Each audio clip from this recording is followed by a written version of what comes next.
Good evening, everybody. Thank you for joining us, and welcome to Game Night on the Region Sports Network. We come to you tonight from Merrillville High School as George's Euro Spot in Chesterton presents live coverage of Indiana high school football as the visiting Chesterton Trojans take on the Merrillville Pirates. My name is Quincy Bell, and I will have all of the play-by-play for tonight's action. And joining me with the color analysis of tonight's game is Sam Daniels. Good evening to you, Sam. Hey, good evening, man. A beautiful night for football here at Marie Stadium.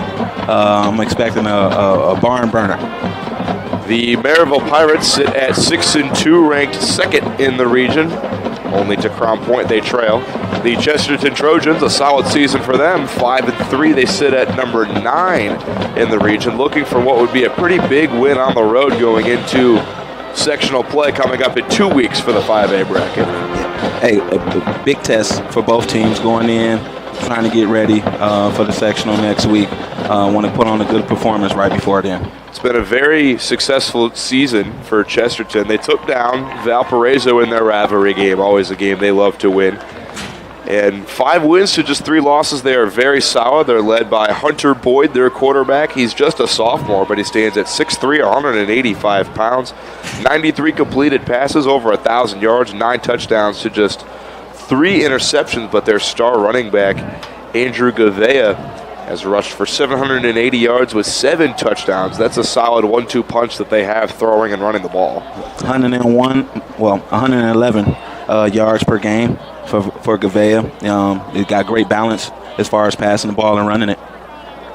They do have to go up against a very stout Merrillville defense, winners of 5 in a row as they make their way onto the field as we speak.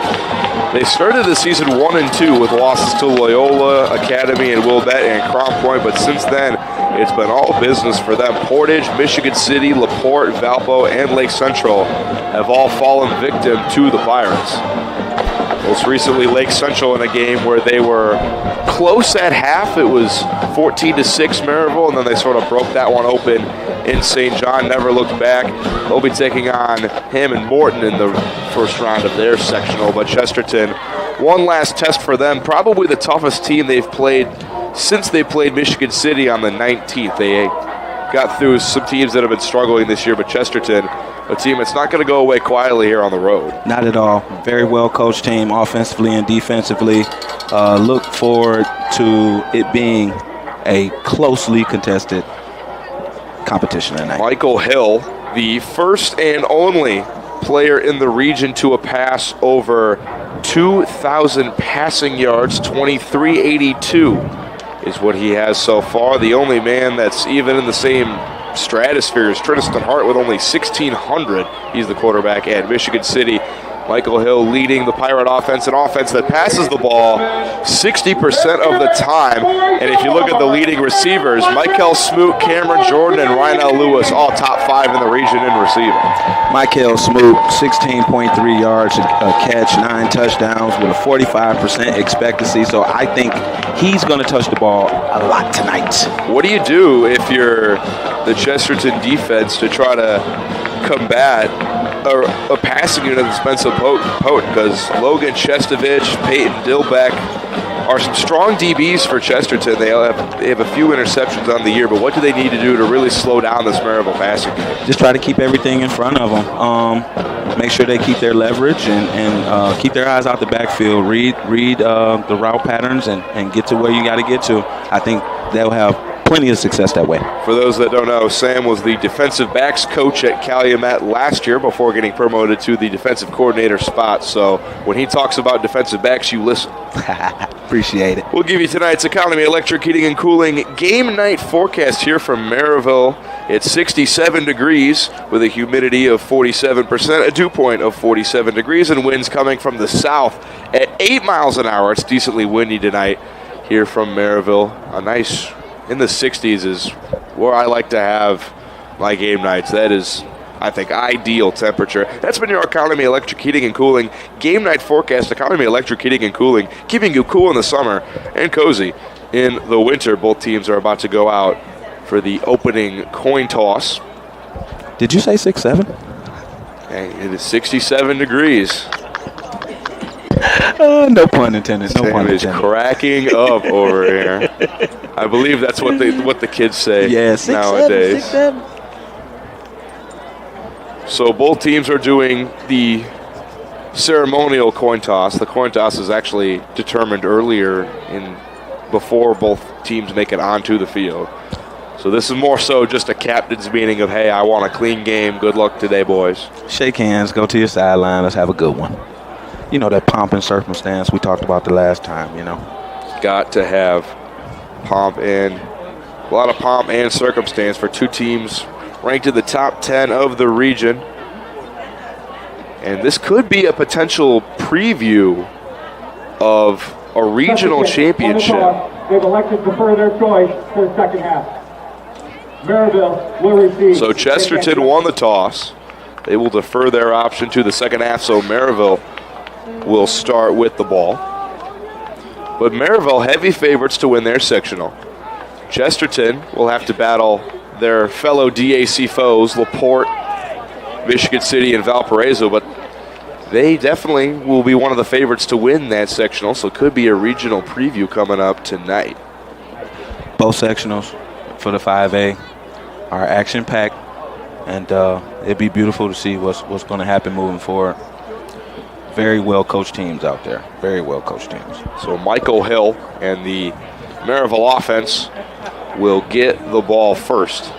They got the ball first against LaPorte. Last time I got to see them play, drove right down and scored on the opening drive. This is a Quintel kickoff. This kickoff and all kickoffs are presented by Quintel Incorporated, specializing in the reconditioning, repair, and remanufacturing of heat exchangers, handling jobs of all sizes throughout the country since 1994.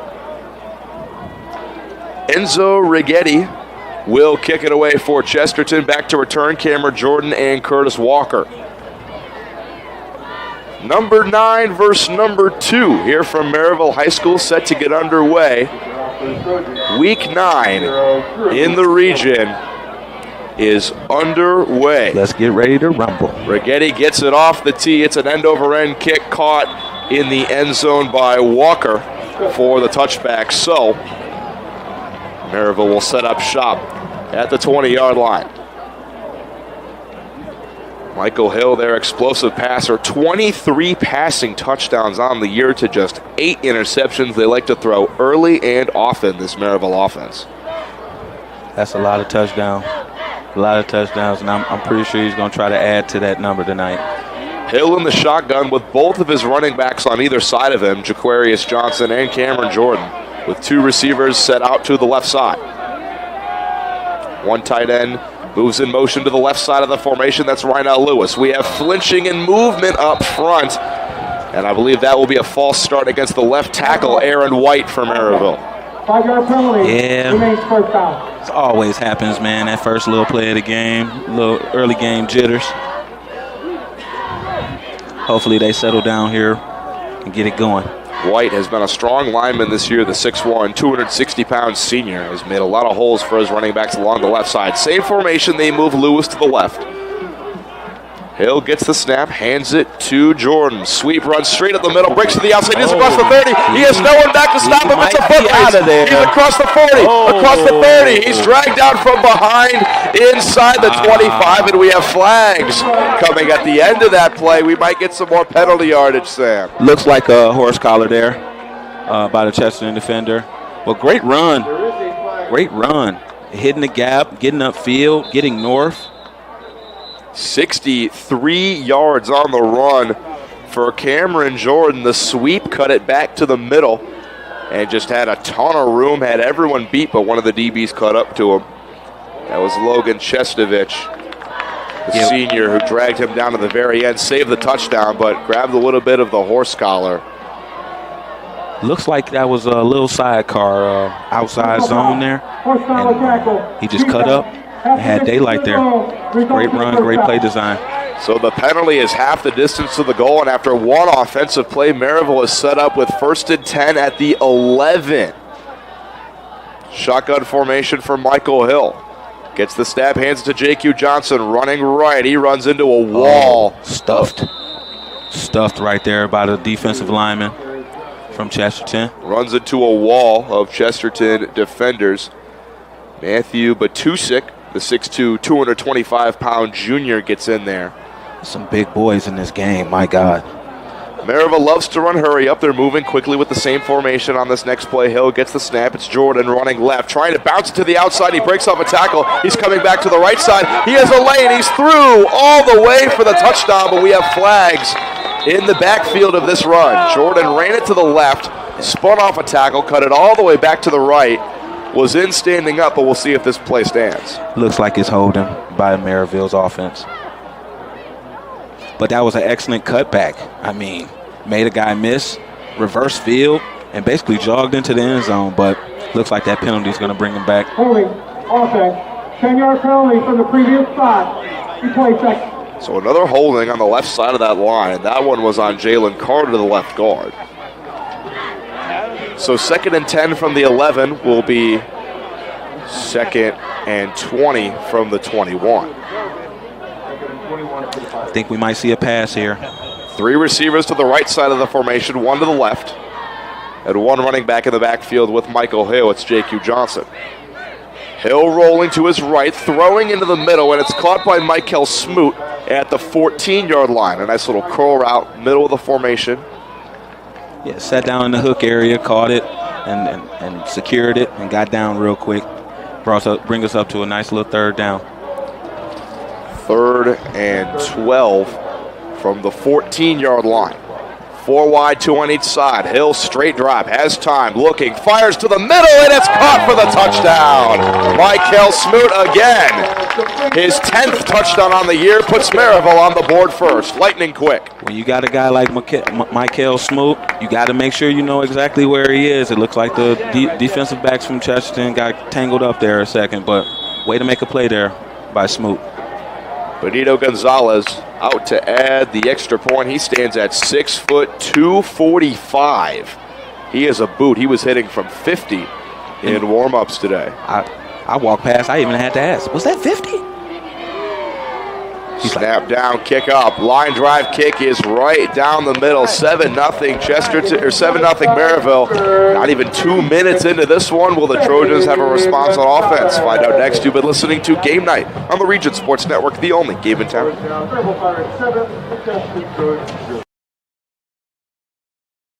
Since 1998, customers have enjoyed Chicago dogs, Italian beef, burgers, Polish, and of course the gyros. All from the original George's Gyro Spot in Chesterton. Located at 325 North Calumet Road, George's Gyro Spot prides itself on fast, friendly service at affordable prices. Open 7 days a week, George's Gyro Spot offers dine-in or carry-out. To place an order, call 219-926-5435 or go to georgesgyrospot.com to check out their menu and to place your online order. The original George's Gyro Spot. Some see a wrestling match. We see a 6-minute lesson in grit.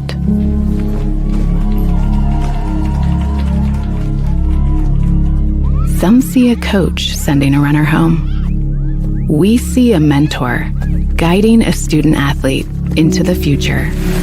Proud to keep education in front of athletics since 1903. Welcome back. 7-0 Merrillville as they kick this one away from the 40. Chesterton looking for some good results on their first possession. Gus Wish will take the kickoff for Chesterton, runs straight up the hashes, and he's dragged down at the 26. Great return, getting them in decent field position to start off. Tonight's game is brought to you by George's Gyro Spot in Chesterton. George's Gyro Spot. Check out the menu online at georgesgyrospot.com. Hunter Boyd, the sophomore, will quarterback this Chesterton offense.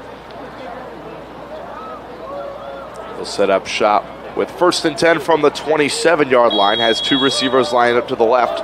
One alone on an island to the right. Merrillville showing a blitz. They bring 5. Snap. Boyd looks, dumps it out on the flat, and the tight end is quickly wrapped up. Michael Roan had nowhere to go in the flat. He's dragged down for a loss of 2. Great pursuit by the Merrillville defense, seeing the switch concept happening and getting into the flat to make the play.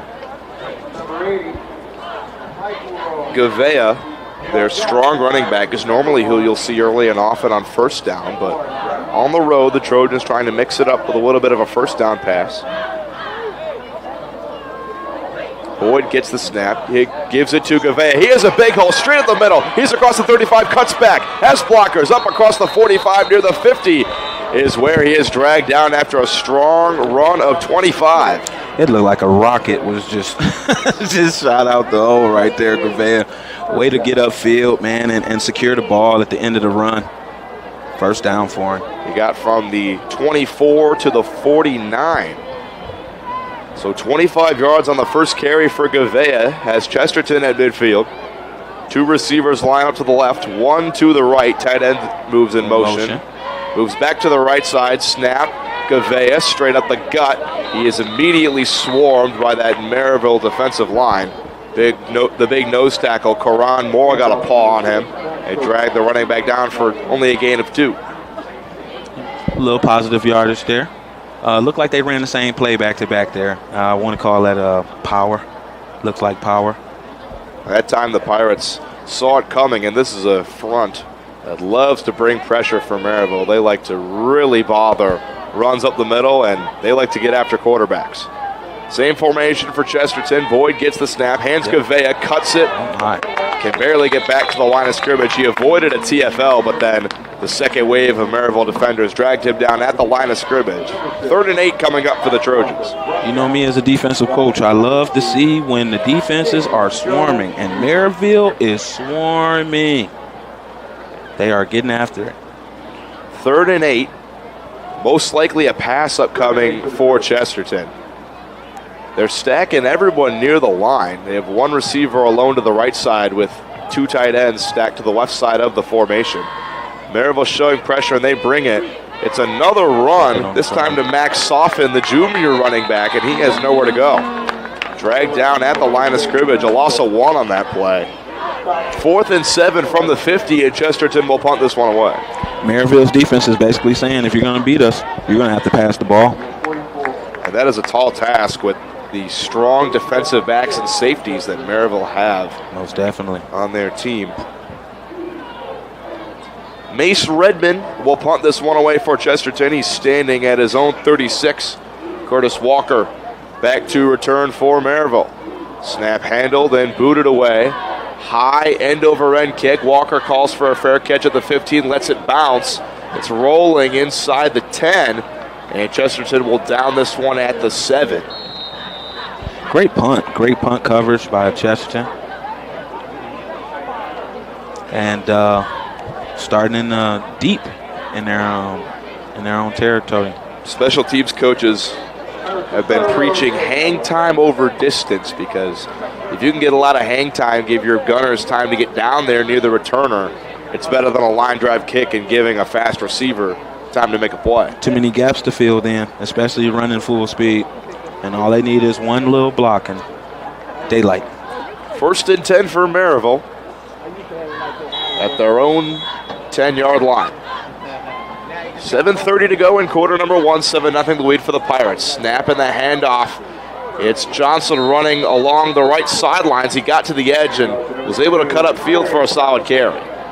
Some great blocking on the edge by Mikael Smoot to help allow him to pick up those yards. 6 on the carry for Johnson. 2nd and 4. Oh, we got quads. Hold on. Yeah, we got quads over here. 4 receivers lined up to the right side. It's a screen pass caught. And maneuvering his way through the blocks is Cameron Jordan up across the 20 with a Four Seasons mechanical first down. Man, that was a different formation right there. But, I'm going to leave it alone. Good job by Merrillville picking up the first down. He got all the way up to the 26. No, I just know that if you're on one side of the formation and there's 2 people on the line of scrimmage, that second person can't move. And it looks like the second person moved there. They might have missed the call. Off tackle run. Jordan breaks to the outside, and he's loose. Across the 40, across the 50. Cuts back, he's inside the 40. Across the 35, dragging defenders. The second run of 40-plus yards today for Cameron Jordan. He is getting those knees up. He's cutting, he's shifting, he's moving, and he's grooving. those sweeps to the left side. You know, Aaron White, the left tackle, called for a false start on the first snap of the game, but that time sprung his running back for a big carry. Hill straight drop, looking, rolling, now cuts up the middle. He's taking off and sliding at the 26. A solid carry of 5 on first down. Merrillville's moving so fast, I can't even keep up. Jeez. This is a fast, active team. Gets on the ball. They know exactly what they want to do, and they're moving. 6:30 to go in the first quarter. Hill gets the call from his sidelines. They're slowing down a little bit to at least get a call from their coaching staff. There we go. 2 receivers lined up to the left side. Tight end to the right. Both running backs in the backfield with Hill. And they hand it. J.Q. Johnson straight up the gut. Gets a couple yards on second down up to the 25. Chesterton, the second level, able to swarm to the ball to set up a 3rd and short upcoming. It's 3rd and 2 from the 25. Merrillville working quickly and maybe a little too quickly. Someone moved on the line. It's a false start. That's on number 64, Tremaine Hemingway, the right guard. Seems like Merrillville loves that lead zone and trying to get outside, and they've had a lot of success, especially with Cameron Jordan doing that. This time it's J.Q. Johnson in the backfield with Michael Hill. 4 wide, 3 to the left, 1 to the right. Hill looking, straight drop, 3-man rush for Chesterton. Hill bouncing out to the left. He's dancing, he's still rolling, throws deep to the sidelines, and it's incomplete. In and out of the hands of Michael Smoot. And it's decision time at 4th and 8 from the 30. This would be a 47-yard field goal for Benito Gonzalez. And he has that in his range. He can definitely make it.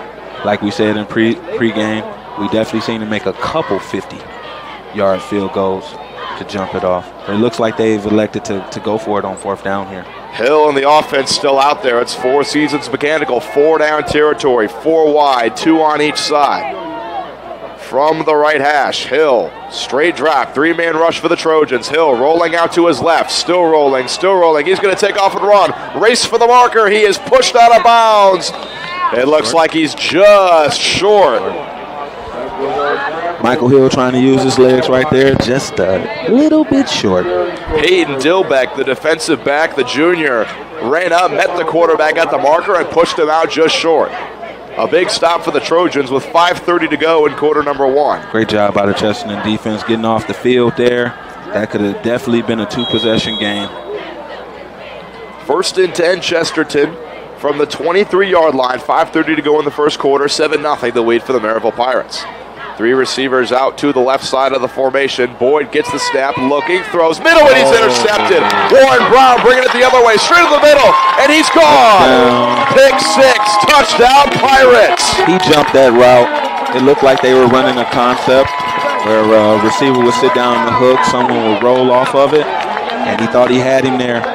The young man jumped the route from Merrillville and scored a touchdown. That was a great defensive play. 2nd interception of the year for the senior safety and his first touchdown. 13-0 the lead for Merrillville, and this time Gonzalez on the field to add the extra point. Pick 6, homecoming. Yeah, gotta love it. Chesterton, after immediately getting the ball off the turnover on downs, a costly pick from Nick Boyd. Extra point up and good from Gonzalez. 14-0 Merrillville with 5:21 to go in the quarter. You've been listening to Game Night on the Region Sports Network, the only game in town.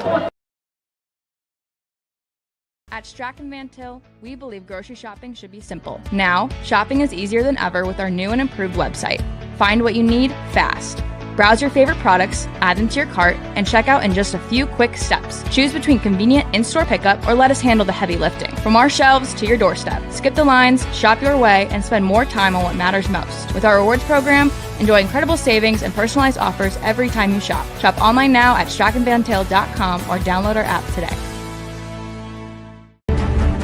Hi, I'm Crowd Company's Lantern Man. If you're a contractor, it's my job to make your insurance coverage simple and affordable. Because I know time is money, I'll come to your business. Certificates and bonds are a snap. Wherever you are, whatever business you're in, we've got you covered. as Crown Company's Lantern Man. I'm your insurance superhero. Crown Company's insurance professionals. Highland, Merrillville, and Michigan City. Welcome back. You've been listening to Game Night on the Region Sports Network. All Merrillville Pirates in this one. 2 touchdowns courtesy of a Michael Smoot reception and a Warren Brown pick 6. And the Trojan offense after the pick 6 immediately will get the ball back and try to do something on offense. Made it to the 50 on their first drive, stalled out. Line drive kick is fielded by Gus Wish. He's dragged down at the 20. Big hit right there. Number 35 from Merrillville. Trying to catch his name, 35 from Merrillville. Keenan Skinner, 6'2", 215 senior. Great tackle by him on special teams. Making the most of his time on the kickoff unit, laying a little bit of hurt on the receiver. 1st and 10, Chesterton from the 20. 14-0 Merrillville. Merrillville's in the 4-2-5 defense. Like we got trips here. Oh, somebody in motion. Receiver in motion. Gus Wish moves to the left side. It's Gavea straight up the middle. Power running. Following his blocks and dragging defenders for a gain of 4. Looks like we had the backside guard and tackle pulled there. Little counter tray. They give Gavea 3 on the carry. 2nd and 7 upcoming from the 23. He keeps running hard like that, man. He's going to have a pretty decent night. Gavea had a 25-yard carry on his first carry of the game. 2 receivers out to the left, 1 to the right. Merrillville brings 6. It's Gavea's again. He's swarmed and taken down for a 2-yard loss.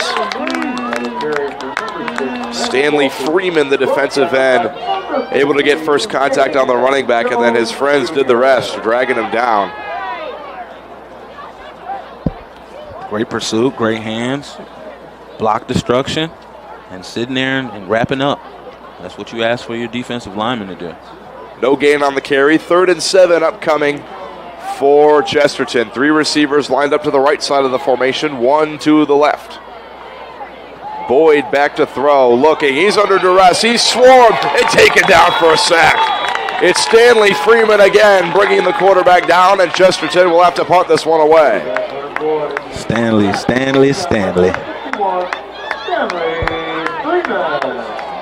Ooh, Stanley. He has been great defensively, number 51 for this Merrillville defense. Yeah, he gets the edge, man. He's there. There's no stopping him.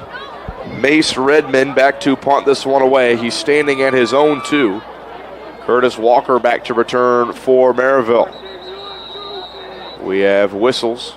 I believe someone has the down incorrect or something. I'm not so sure. Merrillville making a quick sub here.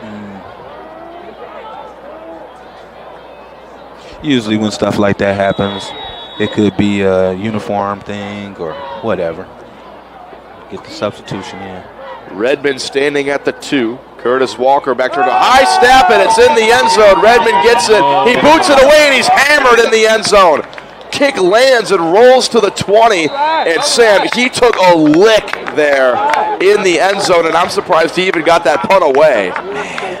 That was quick thinking by him, but man, he took a shot. Way to get it out of the end zone, though. That would have been another 6 points for Merrillville. That snap was over his head. He ran back into the end zone, was able to get the ball away up to the 20. Merrillville still set up with a very short field, but he got destroyed. A massive hit laid by Merrillville. So 1st and 10 from the 20 for the Pirates. 2 receivers to the left and 2 running backs in the backfield with Michael Hill. Gets the snap, and it's J.Q. Johnson running straight up the middle. Following his blocks and getting a push from some of his linemen. He's up near the 12, a gain of 8 on first down. He's turning those legs, getting north, and finishing off those runs. Merrillville wants to establish a ground game before they try to air it out. 2nd and 2 upcoming from the 12. 4 wide, 3 to the left side, 1 to the right. One running back in the backfield with Hill. Hill play action, rolling to his left, looking, takes off and runs. He has those 2 yards, has the 2 yards up along the sidelines for a 4 Seasons mechanical first down. That's smart. That was a smart play right there by Mike, using his legs and getting out of bounds and setting up a new set of downs within the 10-yard line. First and goal from the 9 upcoming. Merrillville still moving at a brisk pace. They're spreading you out, but they want to run. They want to run. Four wide, 2 on each side. There is the run. Cam Jordan looking for a lane. He does not have one. He's taken down at the line of scrimmage. Great job by Chesterton's defense closing up those gaps right there and rallying to the ball. So second and goal upcoming from the 9. It's just got to be tough to play defense on your side of the field, man, for the majority of the game so far. Hopefully something switches up for the Chesterton defense. Chesterton gave up a touchdown on their first drive. Was able to force a turnover on downs, but then the pick 6 gave Merrillville the touchdown anyway. And 3 people in the backfield with Michael Hill. They call that a full house. It's Hill keeping it rolling along the outside, and he has nowhere to go. He is chased out of bounds by Peyton Dillbeck, Jr., 6 foot 190 DB. Great job getting to it. But yeah, they had 2 running backs on either side of Hill and had 1 behind him as well. They call that a full house, and they ran it was a read play, and Michael pulled it. This time it's 3 receivers to the left, 1 to the right. Hill, straight drop, has time, looking. Now he's running out of time. He's rolling back near his own 25, gets rid of it, and it's incomplete. It did not even get near the line of scrimmage. Chesterton. Oh, no whistle. They're telling him to pick up and run with it. Chesterton moving the other way. Michael Smoot. Oh, no whistle. Michael Smoot chases down the lineman back near the 30. They're going to call that a fumble for the moment. Matthew Batusik picked up the incomplete pass. No whistle. He started running with it. Michael Smoot was the only guy that saved a touchdown. And there are also flags back near the play. This is what our coach, Ante Dosen, our special teams coach, would call situational awareness. He noticed that whistle did not blow. He picked it up, and he took off the other way. I wasn't so sure if it was him noticing more than his teammates screaming, "Run with the ball!" Somebody had some situational awareness there. Oh, yeah, Nate. So I think there's a flag, and so Michael Hill was 15 yards behind the line of scrimmage and just kind of threw it to nobody. I believe they're just going to call this one intentional grounding. Yeah. So I don't think that big return for Chesterton will stand. Intentional grounding. Offense. That's a 5-yard penalty for the spot of foul. Loss of down. Loss of down. 4th down. So they're backed up to the 35 for 4th and a mile. And Merrillville will kick this one away. So after starting with the ball on the 20-yard line, Chesterton forces a big defensive stand. You don't see too many teams punting after a drive that starts in the red zone. No, you don't. Low snap, fielded, and booted away from Merrillville. This one will land inside the 5 and roll into the end zone for a touchback. So Chesterton will set up shop at the 20. Great job by the returners to know, hey, I'm standing on the 10, let it go over my head. We'll start on the 20. Hunter Boyd has struggled today. He has thrown an interception and has yet to complete a pass for positive yards. But we'll see if Chesterton can set up something on this drive. 1:26 to go in the first quarter. 14-0 Merrillville. Chesterton with the ball, 1st and 10 at their own 20. Looks like my fault. 4 wide, 2 on each side. Boyd looking to throw, firing outside, and it's caught. Looking and breaking tackles is Colin McCoy, the 6'2 junior. They will give him 7 on the catch, just kind of little curl route near the hashes, sat down in between the zones and picked up a nice catch and run. That was a great job. You know, this is only his 2nd reception this year, but he looked like he's been doing that all season. I didn't have him on my 2 deep. I had to look to the full roster for his name. 3 receivers to the right, 1 to the left. Low snap picked up by Boyd, handed off, and immediately tackled is Soffin in the backfield. This Merrillville front seven is downright dangerous to go against, and it's just Savion Ellis, the sophomore, who breaks through for the TFL. Great job by Merrillville's defense, man, using those hands, getting guys out the way, and just getting there. 30 seconds and counting to go in the first quarter. This defensive line, man, is really, really well. Really, really good defensive line. Loss of 2, 3rd and 5. 4 wide, 2 on each side. One running back in the backfield with Boyd, who will look to throw. Quickly outside, and it's caught. And rumbling up the field, the big tight end. Knocked out of bounds at the 50. Michael Roan. 25 yards on the catch and run. He has a first down, and we have late flags at the end of that play. After Roan was knocked out of bounds, potentially an unsportsmanlike coming from the Merrillville sideline. Great job by Hunter Boyd getting the ball out of his hands and putting it right on him. He caught the ball, went up the left sideline, and looks like we got a little extra activity after the play, but great job by getting the first down by by Chesterton's offense. 25th catch on the year for Michael Roan. Unsportsmanlike conduct, defense, 15-yard penalty from the end of the run. First down, Chesterton. So now the ball will be moved from the 50 to the 35, and the Trojans are marching here. 7 seconds left in the first quarter. We'll see if Chesterton gets one more playoff here.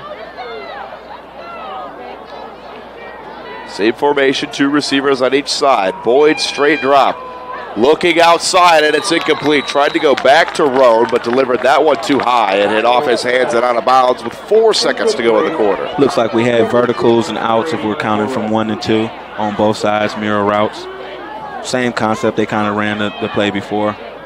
Just trying to get a bigger guy on a smaller guy. It's kind of hard for those backers to guard a tight end, especially a guy that tall. Roan is 6'4", 220. That's a big boy. 2nd and 10 from the 34. Same formation again for Chesterton. Boyd handles the low snap. We have whistles stopping the play.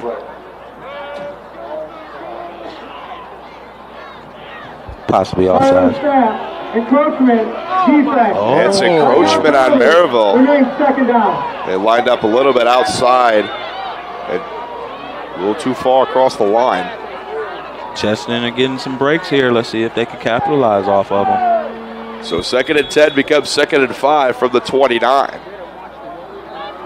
Chesterton once again in that same formation, 2 receivers on each side of the formation. Max Soffit is the running back. Gavea has taken a little bit of a seat for this drive. Boyd looking to throw, straight drop, firing deep to the end zone, double coverage, incomplete. That's great coverage back there. See if I can get the number. Derek Cannon was the defensive back, and Warren Brown was the safety over the top with help. 3rd and 5 upcoming when we come back from the quarter break.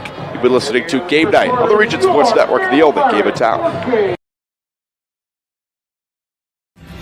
Thinking about what to do after high school?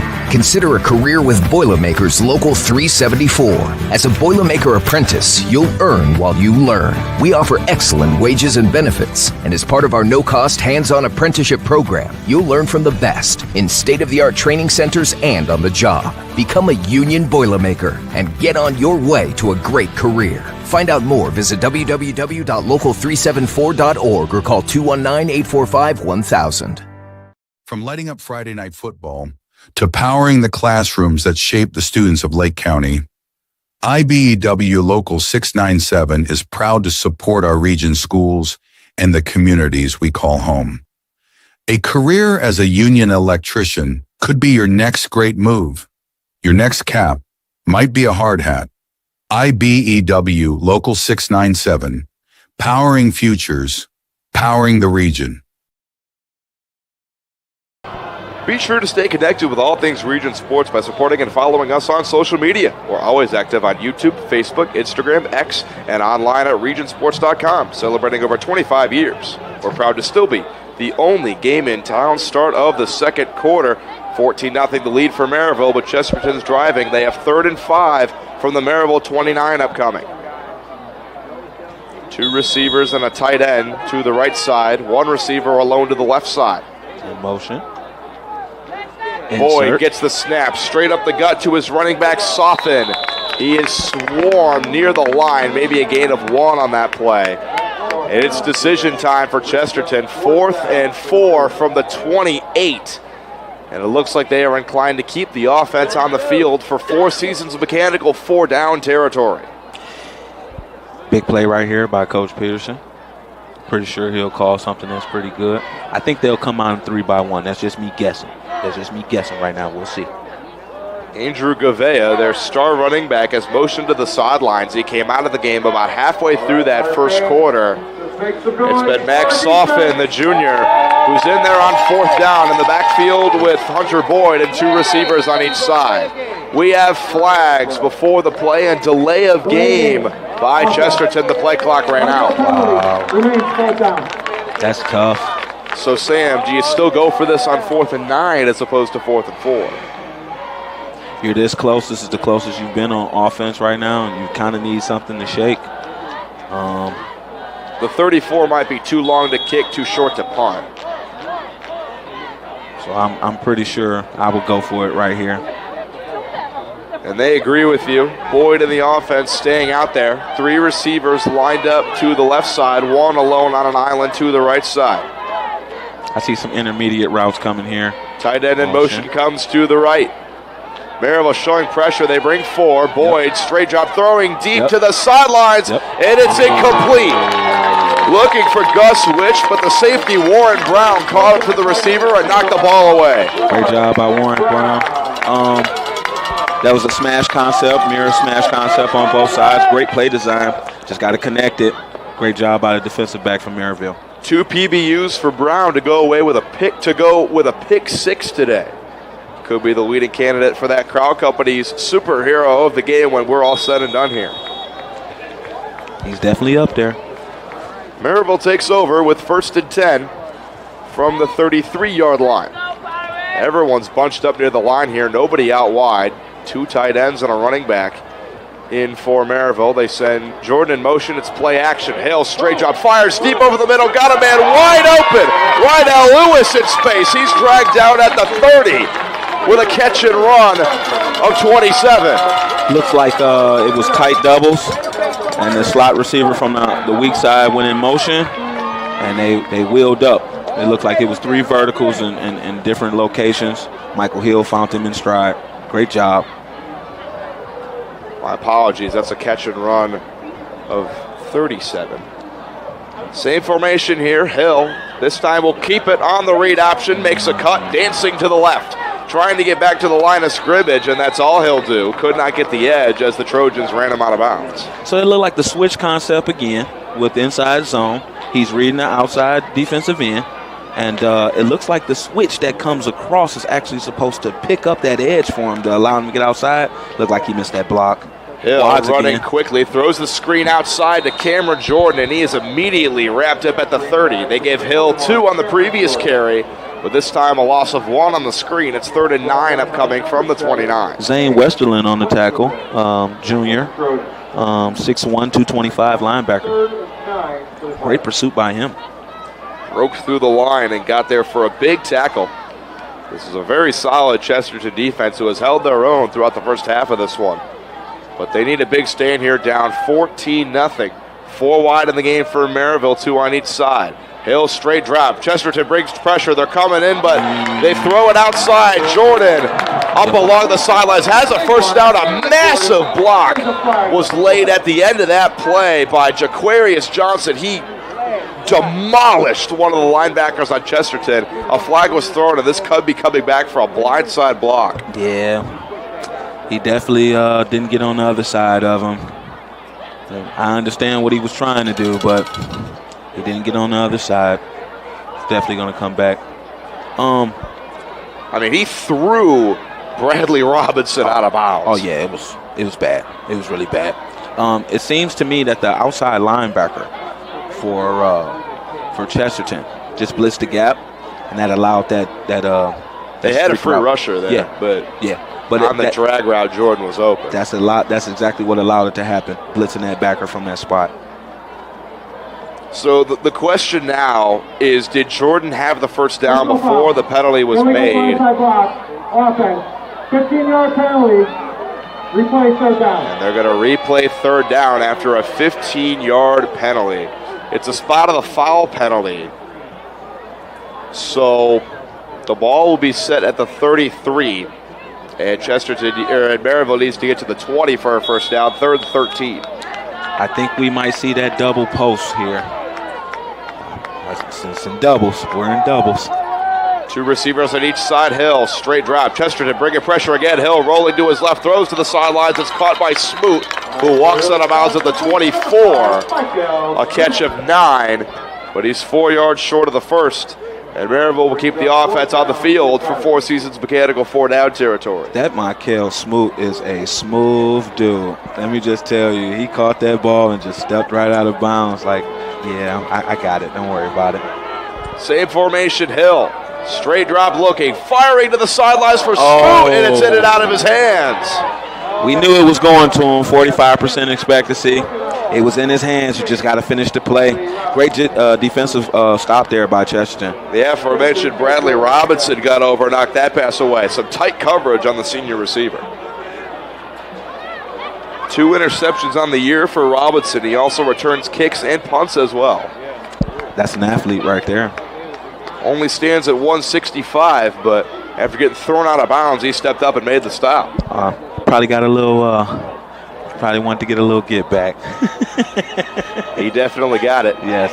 9 minutes to go in the half. 1st and 10, Chesterton from their own 24. They trail Merrillville 14-0. After a touchdown from Michael Smoot on the first drive of the game. Game clock to 9 minutes, 15 seconds. 9-1-5. That's good stuff. 9:15 to go in the first half. 14-0 the lead for Merrillville. Chesterton set up with 1st and 10 at their own 24. They bring a receiver all the way across the formation in motion. It's a handoff straight up the middle to Soften, and he is dragged down in the backfield for a loss. Sincere Story, the senior defensive end, was able to get in and drag down the running back. I saw Damian Jones Jr. He was also in there on the play. Multiple guys from Merrillville rallying to the ball there. 6'2", 230. This is a very big Merrillville front. They terrorize opposing offensive lines, I'll tell you that. That they do. 3 receivers in the game. 2 to the left, 1 to the right. Tight end shuffling in motion in front of the quarterback. Handoff. Straight up the middle, Soften again. He's able to get across the original line of scrimmage. And a couple more to boot. A gain of 4. And Chesterton set up with 3rd and medium from the 28-yard line. 3rd and 6. Good pick up there. Good pick up there. Let's see what they come out here with on 3rd down. 14-0 the lead for Merrillville with 8 minutes and counting to go in the half. Michael Smoot and a pick 6 from Warren Brown are the 2 touchdowns today. Same formation for Chesterton. Merrillville with 5 guys on the line showing pressure. Might be a 6 They bring 6, a linebacker as well. Throw over the middle, and it's caught on the slant route. Running for the first down is Lewis Raffin. Nice catch and run there for the Trojan. I think that's his first catch today. He has 33 catches now. He averages 13 yards per catch. Had 3 touchdowns on the season. That was a great job by him catching it and getting north, picking up that first down. All the way up to the 38 is where they spot the ball for Chesterton. Hunter Boyd's getting that ball out of his hand now, too. He's not waiting. 4 wide again, 2 on each side. Boyd takes the shotgun snap, looks to his right, throws to his right, and it's caught again. Raffin down the sidelines. He's loose across the 30, across the 20, inside the 10. He is gone. He's gone. Touchdown, Chesterton. Lewis Raffin all the way 62 yards, and Chesterton is on the board. That's the second longest touchdown or second longest pass he's had this year. He had one earlier this season of 65. That was a great job of just running a hitch, catching it, getting upfield. Made a couple of tackles miss. That's what you expect to happen, man. That's what you want to happen. 14-6, the Trojans. Now this is a different formation. They lined everyone up wide on the kick unit, but now everyone moves into a traditional blocking form as Mace Redmond is on to add the extra point. Snap is down, kick is up, and it is good. 14-7. Chesterton has cut the lead in half with 7:12 to go in the first half. Merrillville looking for a response next. You've been listening to Game Night on the Region Sports Network, the only game in town.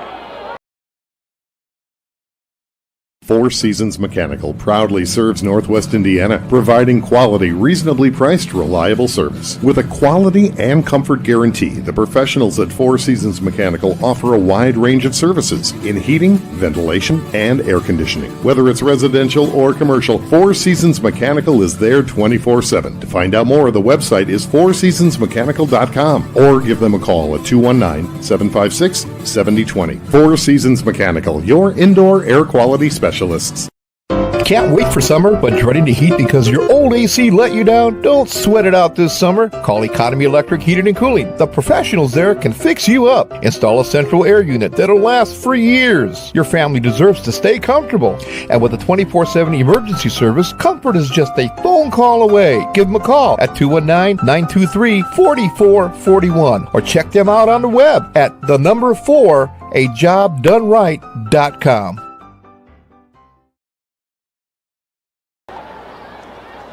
Chesterton has caught the lead in half thanks to a 63-yard catch and run from Lewis Raffin. The Trojans' leading receiver has his fourth touchdown on the year. Chesterton will kick this one away with 7:12 to go in the half. Their defense has been playing solid, and they've kept them in this one. We'll see if Merrillville has a response on offense. Short pooch kick is caught at the 31. Merrillville running and looking for space, and they're up the sidelines. Up across the 35, a nice solid return for Rayshawn Shelley. I understood the thought process, but if I'm Chesterton, I'm trying to kick the ball deep, keep Merrillville wanting to move the ball as much as they can possible. I understand they've had some recent success on defense, so I understand taking a chance. Michael Hill and the Merrillville offense will set up for 1st and 10 from the 44. I want to see Michael Hill get back to the point guard, aspect of playing quarterback. Just getting to your guys. 4 wide, 2 on each side. He hands it to his running back, J.Q. Johnson, bouncing to the outside. He's across the 50. Has a lane up to the 40. Has a first down for the moment, but there are flags down near where Jordan was able to spring that to the outside. And it looks like they're going to get the running back, Cameron Jordan, for holding. Yeah, it was a hold there on the edge, most definitely. Great play design, trying to get outside, but can't hold, man, can't hold. That's a big break for the Chesterton defense.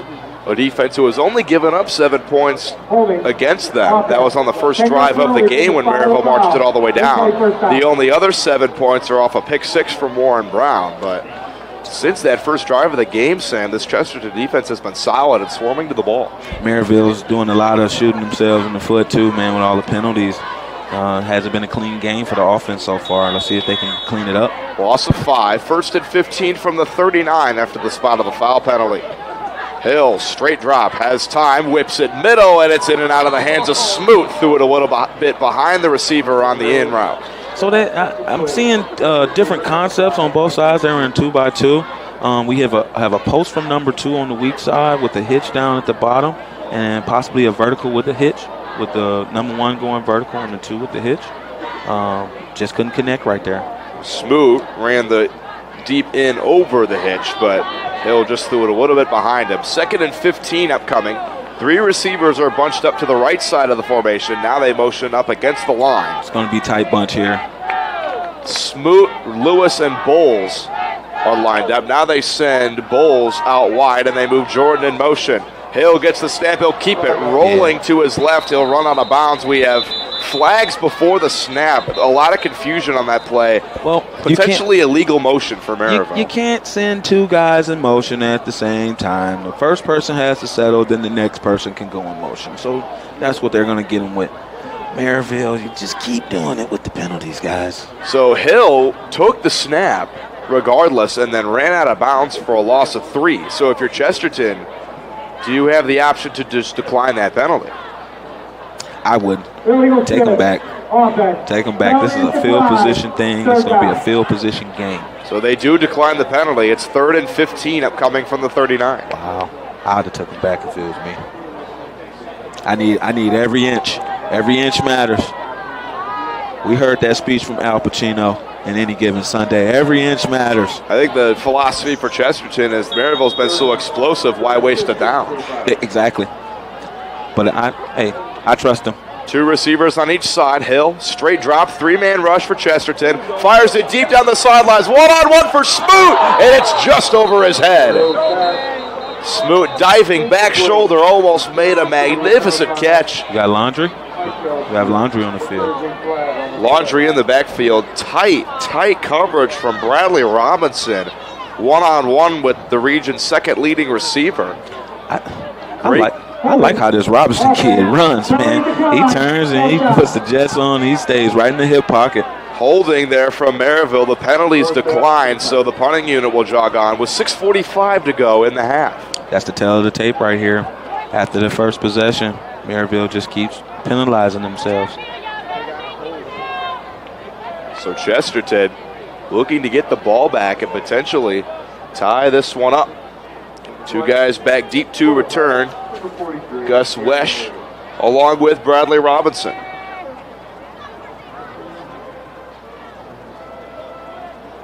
Darian Wiggins, the punter for Merrillville, standing at the 26. He gets this one away. Ooh, almost got there. High kick, Robinson backpedals, catches it at the 20. Reversing to the middle of the field, cutting back now to the right. Breaks off a tackle for Brown. He's still going. Robinson with room up the middle. He's all the way up to the 28. All that for an 8-yard return, but you'll take the positive yards when you could get them. Most definitely. Robinson squeaked and moved and shifted and twisted and turned and picked up as much as he could right there. But that was probably the most entertaining about 8, 9, 10-yard return I've seen all night. Both these teams are a part of the Enigenberg Home Improvement Top 10. Visit regionsports.com every week for the Enigenberg Exteriors Home Improvement Top 10. Find them on the web at ebergexteriors.com. 6:30 to go in the half. The 9th-ranked Trojans trail the 2nd-ranked Pirates 14-7, but they're looking to change that and tie this one up. 1st and 10, handoff. Up the middle, losing the ball. Max Softon lost the ball. Jastavion Ellis plucked it out of midair, and the Pirates have the ball back. That's what I try to tell all my defensive guys, man. You behind the runner. Punch it out, man. You never know what can happen, and that's exactly what happened there for Merrillville's defense. 2nd turnover of the game for Chesterton. 2nd takeaway for this Merrillville defense. Now, if I'm a coach, right, I just got a turnover and I'm on my own side, I'm going big play right here. I'm expecting Smoot deep something to him right now. Well, Smoot is lined up to the right side of the formation. Right now, Lewis is with him on a stack, and they have another stack to the left side of the formation. Johnson is the running back with Michael Hill, and they give it to him straight up the middle. J.Q. Johnson is dragged down by his leg after a solid gain of 7 up to the 30. Solid run right there. They spread them out so much, allowing gaps there. Way to pick up those 7 yards. They give him 6 on the carry, and 2nd and 4 upcoming. 6 or 7 yards there. Trips to the left side of the formation. But it's Johnson again on the run, power running to the right side, still getting a push from his lineman. He's up across the 25 near the 22. Merrillville is basically telling Chesterton, okay, keep dropping 8 guys. Keep dropping 8. We're going to keep running the ball. Keep dropping 8. We're going to keep running the ball. 2 running backs in the backfield with Hill this time, Johnson and Jordan. 2 receivers out to the right side. They give it to Jordan, straight up the middle, breaking to the left side. He's gone. Lightning speed for Cameron Jordan. He's through for a 24-yard Merrillville touchdown. That's that zone lead that they've been running all night long, and they finally capitalized for him. Great job by Cameron Jordan getting upfield and scoring that touchdown. He has been flying around everywhere through 3 carries. He's up over 100 yards rushing in today's contest. 20-7 Merrillville, and Gonzalez on to add the extra point. Numbers I can only dream about as a former running back myself. 3 carries, 100 and some yards. Gee. He's carried the ball more than 3 times. Oh, it's okay. just three distinct carries have gotten him over 100 yards. Yeah. Gonzalez adds the extra point, 21-7 Pirates with 5:36 to go in the half. Will Chesterton have a response? Find out next. You've been listening to Game Night on the Region Sports Network, the only game in town. Earn while you learn from the best hands in the business. The Bricklayers Allied Craftworkers for Indiana Kentucky Apprenticeship. That's right, this is a paid apprenticeship. I'm getting an education while learning a trade and getting paid for it. The thing that surprised me the most about this apprenticeship program is the respect I've received after the proper time and training. Classes start soon, so apply now. There are training centers throughout Indiana and Kentucky. We are the Bricklayers and Allied Craftworkers for Indiana Kentucky Apprenticeship. The best hands in the business.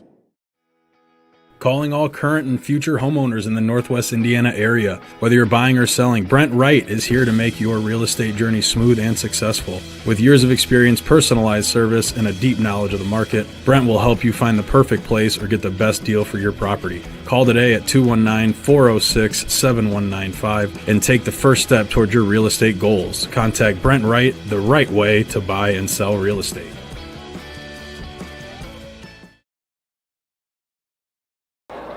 Welcome back to Game Night on the Region Sports Network. 5:36 to go in the first half. Merrillville leads the Chesterton Trojans 21-7 alongside Sam Daniels. My name is Quincy Bell. Kick is away for Merrillville. Line drive kick bounces and rolls out of the end zone for a touchback. Sam, what have you seen from Merrillville today? A lot of explosive plays on the offensive end. Smoot, Cameron Jordan, Michael Hill. I call it the 3-headed monster at this point. These guys keep moving this offense and making sure that these guys are moving the ball and putting points on the board. And it's just been amazing to watch. They slow down those penalties, though. This could get out of hand very, very soon. 1st and 10, Chesterton from their own 20. 21-7 the lead for the Pirates with 5:36 to go in the first half. Boyd gets the snap, hands it Soffin. The running back cannot bounce it to the outside. He is viciously ripped to the ground. Merrillville's force players. Amari Yeller, the middle linebacker. There you go, force player. In position, allowing the rest of the defense to rally to get there. And everybody's multiple hats to the ball, getting tackles. That's exactly what you need on defense. This front seven is just ferocious. The only team in the region that was really able to slow them down in the trenches was Crown Point. You see, we remember the numbers of those guys on Crown Point's line. 2nd and 12 from the 18. Another run. Soffin cuts it up the middle, makes another cut at the second level before he's spun down at the 22 for a gain of 4. Looked like we had a little counter trade right there. Way to get upfield, get north, pick up as many yards as you can possible. Counter trade is when you pull the backside guard and tackle. That guard will kick out, the tackle will wrap inside. 3rd and 8 from the 22, 4:30 and counting to go for the Trojans, looking to score potentially before half. They will get the ball back. So a big drive here for Chesterton if they can cut into this 14-point deficit. 2 receivers to the left side of the shotgun formation. Boyd rolls left under duress, leaks it out for the running back, and Soffin did not know it was coming. Didn't look for the ball, a little bit of miscommunication, and Merrillville will take over after the 3 and out. Looks like it was a screen there. Somebody just wasn't aware that they were the screen guy. Curtis Walker back deep to return for Merrillville. Mace Redmond out to punt it away for Chesterton. Redmond standing at his own 8. Walker standing directly at midfield in the middle of the Pirate face. We saw snap go over the head of Redmond. This time he catches it at his chest and boots it away. High kick will bounce at the 40. Walker grabs it at the 50, but he waved for a fair catch, could not move anywhere. Gotcha. So Merrillville could potentially put not the final nail in the coffin, but a big one in the coffin if they could score here, make it 28-7 before half. Yes. That'll make it a pretty difficult game for Chesterton to try to get back into. And I don't know if they're going to be able to get back in the game the way that they've been operating on offense, running the ball. Everyone bunched up near the line. You normally see play action when Merrillville goes with this formation, and that's what we have here. Yep. Hill straight drop looking all the time in the world, rolling to his right. He's running out of time, throws it to the sidelines, and it's incomplete. Yeah, they came back with the same big play that they had before. Mike didn't see his running back in the backfield, wide open in the flat. They love to bunch up their receivers and tight ends near the line, and then they send Jordan across the formation before Hill takes the snap and play action, and everyone sprays out. It's to force a safety to come upfield who's actually supposed to be back in coverage, and that just messes with your numbers. And then you got those athletic, explosive guys that close to each other. Yeah, you're just asking for it. 2nd and 10 from midfield. Hill, straight drop. 3-man rush for Chesterton. Hill rolling out, throwing to the sidelines. He has a man. It's Smoot. Cuts into the middle of the field, breaks another tackle at the 35. Still deking and dodging up to the 33. A catch and run of 17 on a Four Seasons Mechanical first down. He was dancing, dancing, dancing. He was a dancing machine on that play right there for sure. Smoot already with a touchdown today, up over 50 yards receiving in the first half. 45% expectancy. He's going to touch the ball, baby. 3:30 to go in the half. 1st and 10 Merrillville. Hill looking to throw. 4-man rush for the Trojans. They're after him. He rolls to his right, throws in the flat for Jordan, and it's incomplete. Jordan dropped to the ground to try to catch that one, but it hit the ground first. It seems like Chesterton is they don't honor anything under 5 yards. It's like, hey, you want to throw the flat, throw the flat. You're just not going to beat us anything. You're not going to beat us deep. But I feel like if Merrillville figures that out, and miss a tackle here and there, it could be an explosive play.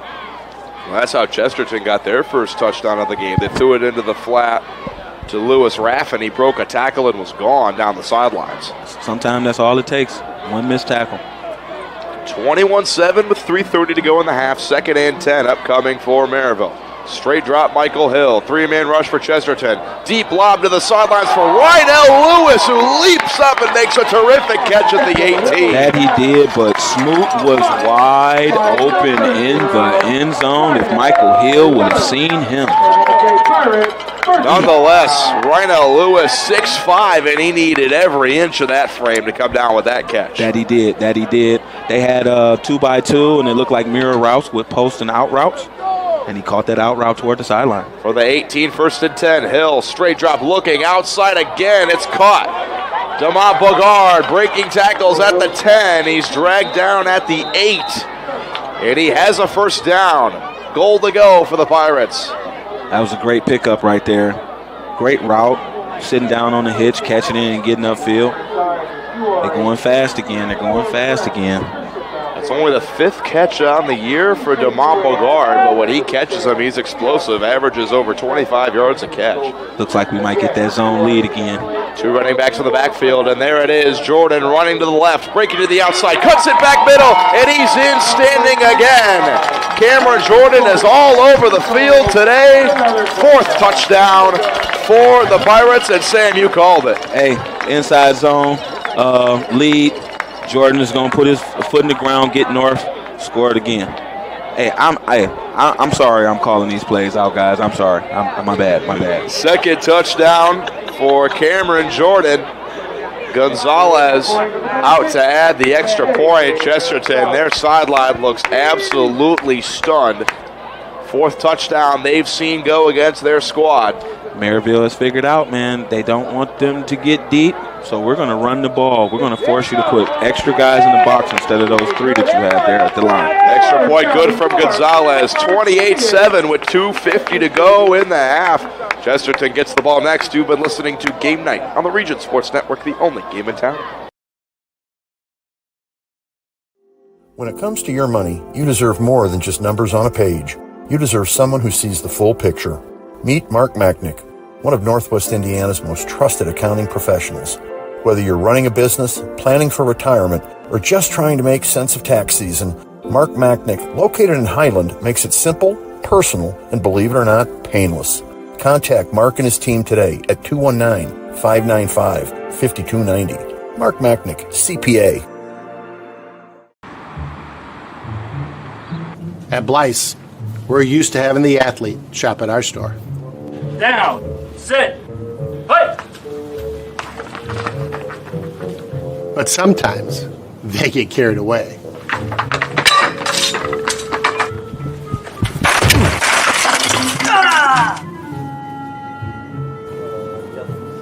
Blyce, this is where the athlete shops.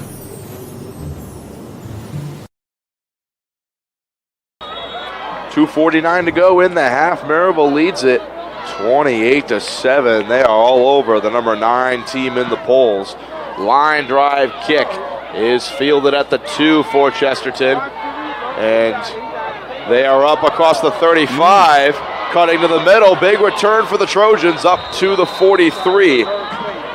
Caden Sherwood on the return. They faked a hook and ladder. They got me, Sam. They sent a guy from the left side coming all the way to the right side and sort of faked the toss and got the kick team moving and then sprung it up the middle. Looks like they got the coverage team as well, too. Like they thought the other guy had the ball. But way to get upfield, pick up great field position here for Chesterton going toward the end of the half.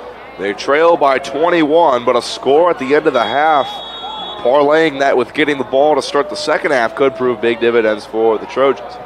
First and 10. Jet sweep. Jet sweep, and cutting it up the middle is Lewis Raffin, who had the touchdown earlier on the catch and run of 63. Yeah, they want to get back in this one.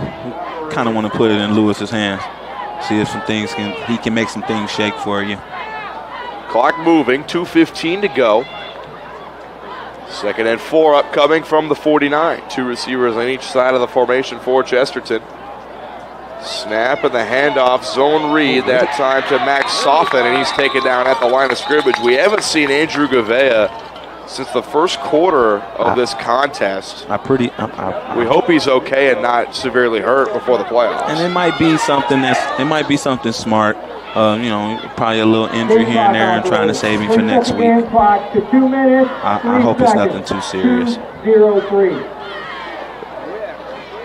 We got a timeout here. Some more confusion with the game clock.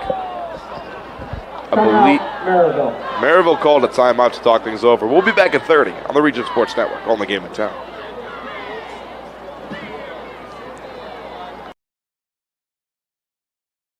Since 1998, customers have enjoyed Chicago dogs, Italian beef, burgers, Polish, and of course the gyros, all from the original George's Gyro Spot in Chesterton. Located at 325 North Calumet Road, George's Gyro Spot prides itself on fast, friendly service at affordable prices. Open 7 days a week, George's Gyro Spot offers dine-in or carry-out. To place an order, call 219-926-5435 or go to georgesgyrospot.com to check out their menu and to place your online order. The original George's Gyro Spot.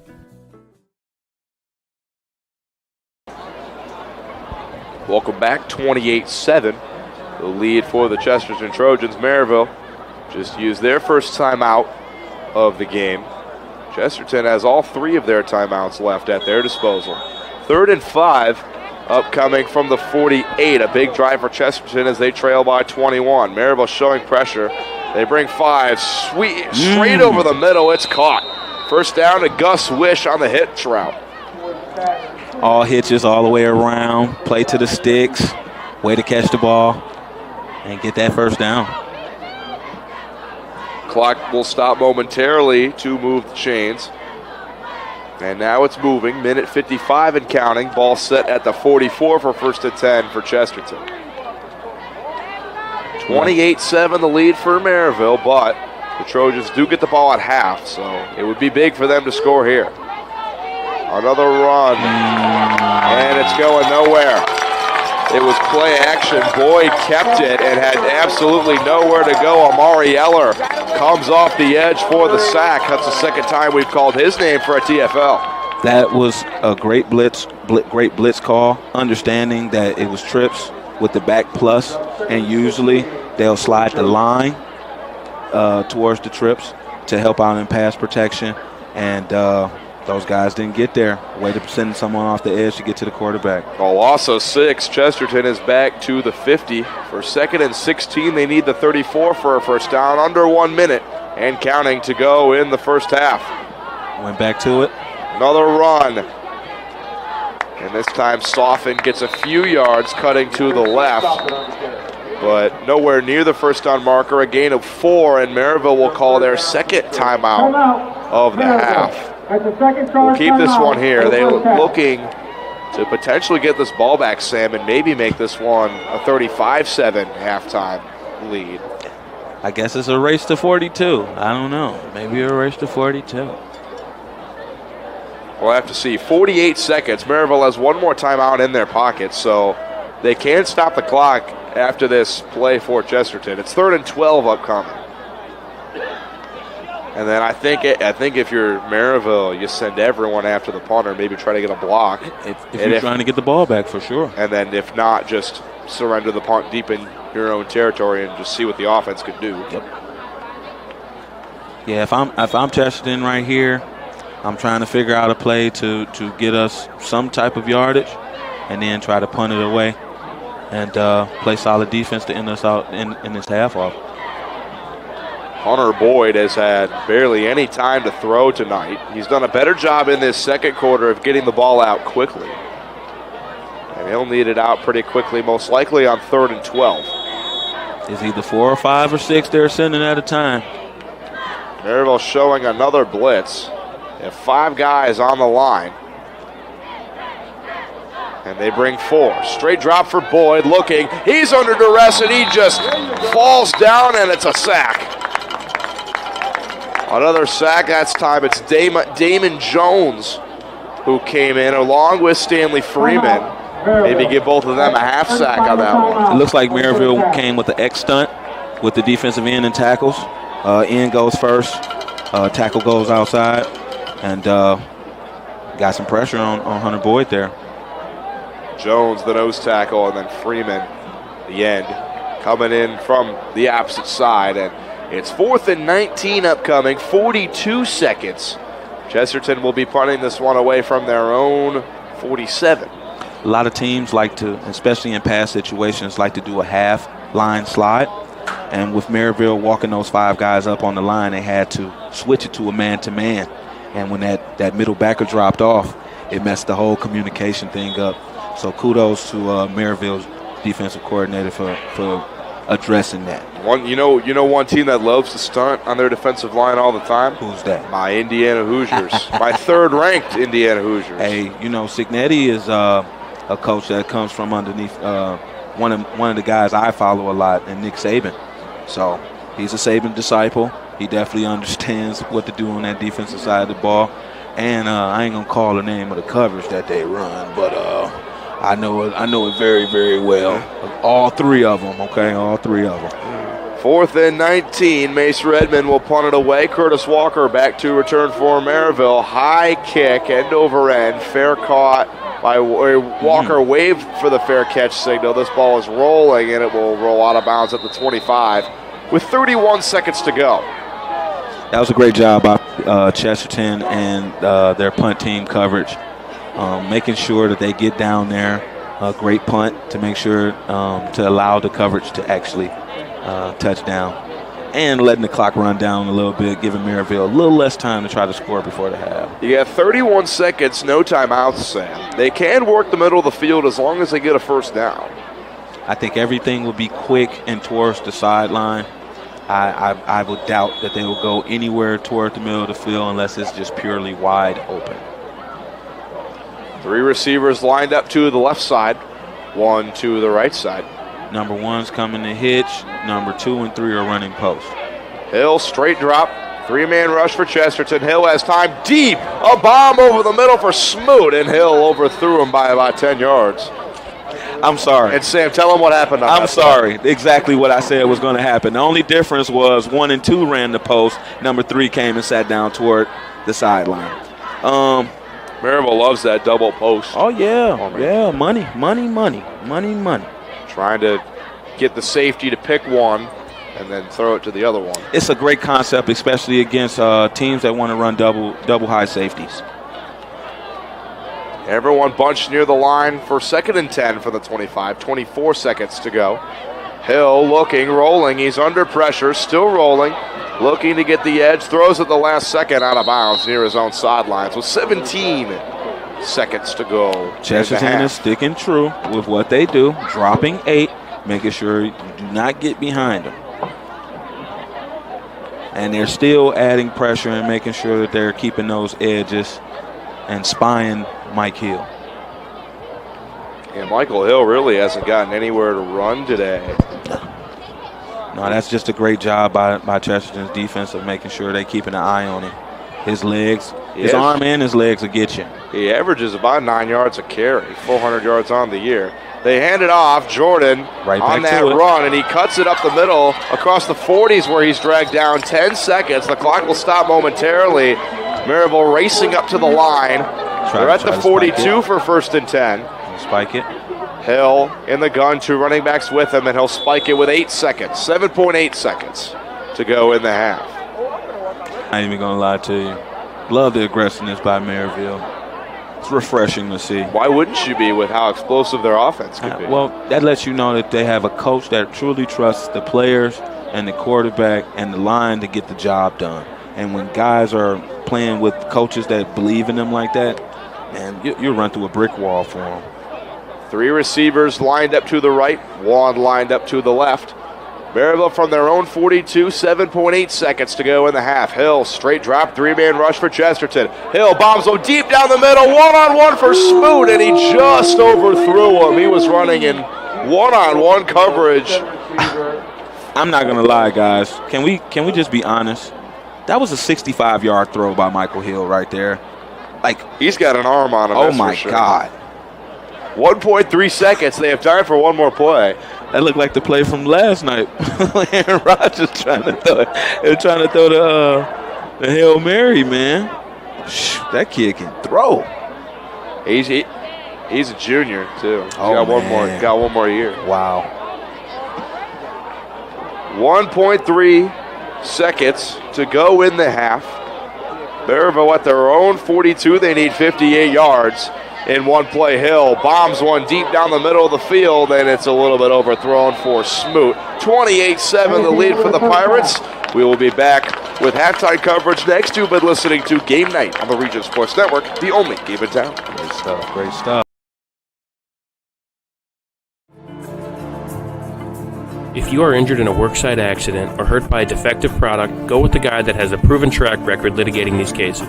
Otto Schragle, a principal partner at the Allen Law Group, will make sure those responsible for hurting you are held to account for their negligence. With multiple offices in Indiana and Illinois, you can reach them at 219-465-6292 or reach them out on the web at www.kenallenlaw.com.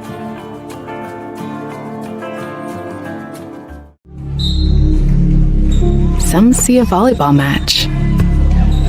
We see a student athlete learning how to be poised under pressure.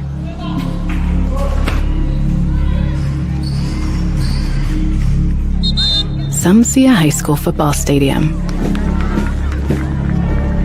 We see the one place where the whole community comes together. Proud to keep education in front of athletics since 1903.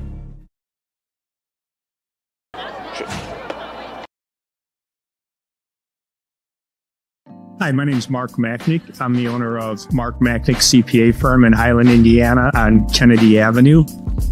I've been working with Region Sports for years now. Started working with Chris years ago, just on some special projects, advertising here and there. After a while, kind of increased the advertising. Mainly was doing it for the community involvement. It's such a great network and program they do with the high school sports. But as time went by, I started getting on there more frequently. And then the phone starts ringing. And I was getting calls all the time from people. Hey, I saw your ad on so-and-so football game. I saw your ad on a basketball game. And it's really helped my business. It's increased the volume. We're a tight community in Northwest Indiana, sports-wise, and just a lot of community involvement. So that's mainly why I got into it. I remember watching one game. It was a basketball game, and I think there was a little bit of an altercation. And as the altercation was happening, my ad was right on the bottom, and someone typed in, "I wonder what Mark Machnick's thinking right now." And I was thinking, "Wow, this is awesome." It's really been a great feature for my business. It's the only advertising I do. I don't advertise anywhere else other than Region Sports. It's for the business, but mainly for the involvement with the community. I played high school baseball here in Highland, and ever since I've been advertising on Region Sports, a lot of my old coaches are now my clients. A lot of my old teammates come in here. My recommendation, if you're a business here in Northwest Indiana, I think Region Sports is, for your money, it's one of the best places that you can advertise. I mean, I can advertise on billboards. I could do anywhere I want to. And I choose Region Sports, mainly because I get a lot of feedback, especially on the high school level. A lot of the parents, if they can't make a game, they're watching it online. They're watching a replay, the grandparents. So it's done wonders for my business, and it's my go-to for advertising. It's the only spot I would advertise. So if you're a business owner in the area, really look into advertising on Region Sports. It's going to be well worth your money, and you'll make tenfold on what you're spending. Region Sports Network, they're the only game in town, but they're more than just a game.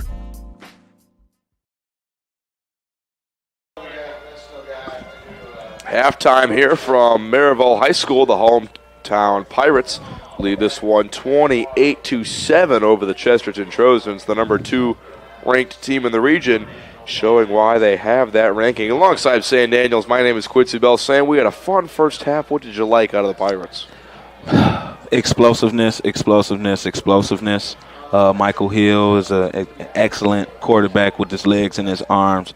Mikael Smoot doing this thing. His last name is Smoot, but it should be Smooth because the kid is just electric. Cameron Jordan running the mess out of the ball, getting north, doing his thing. And the defensive line, shout out to the defensive line from the Merrillville Pirates. Those guys get after it. They get after it. Shout out to the defensive coordinator, Anthony Curry. We have a couple candidates, early candidates, for the Crowell Company's Superhero of the Game and the Boilermakers Local 374 Blue Collar Player of the Game. I'm partial to Warren Brown for Player of the Game so far. He had a pick 6 and 2 PBUs. He's been playing very well defensively for Merrillville. Stanley Freeman has 1.5 sacks in that first half. Obviously, Michael Hill, Cameron Jordan, Mikael Smoot playing well. Jordan has 2 touchdowns. I'm going to be honest with you. Cameron Jordan might be my favorite right now. Especially with that lead zone. He's getting upfield. He's getting north. He's finishing off his runs. And he's what the doctors ordered for the Merrillville Pirates. There's also that Blue Collar Player of the Game. Sam, you got any favorites so far? Blue collar, so that means working hard out there. Working hard out there. We got to find one of those D linemen, man, from Merrillville. Freeman has the 1.5 sacks. He's been balling. Stanley. Let's take a look at some scores around the region. It's the Stratton Van Til hometown scoreboard update. Halftime between Lake Central and Valparaiso is tied at 7. Ooh, that's a tight one. This is the game I've had my eye on. Number 5 Griffith and number 6 Wheeler, a GSSC championship game. Both those two are a combined 12-1 and both undefeated in conference. Griffith leads at the half 14-10. Two very, very well coached teams going at it. I'm expecting that to go down to the wire. Same situation last year. Wheeler won at Griffith last year, so Griffith looking for a little bit of revenge on the road this year. Lake Station and River Forest is also being broadcasted on the Region Sports Network, and the waning moments of the first half, Lake Station put across a touchdown to go up 6-0. That's a little rivalry game, a little in town. So I expect that to go down to the wire as well. No score yet between Hammond Morton and East Chicago. Munster currently leading Kankakee Valley 14-6 in the third quarter. Ooh, interesting there. Those Munster Mustangs, they've been doing some pretty decent things this year. I've watched them a couple times.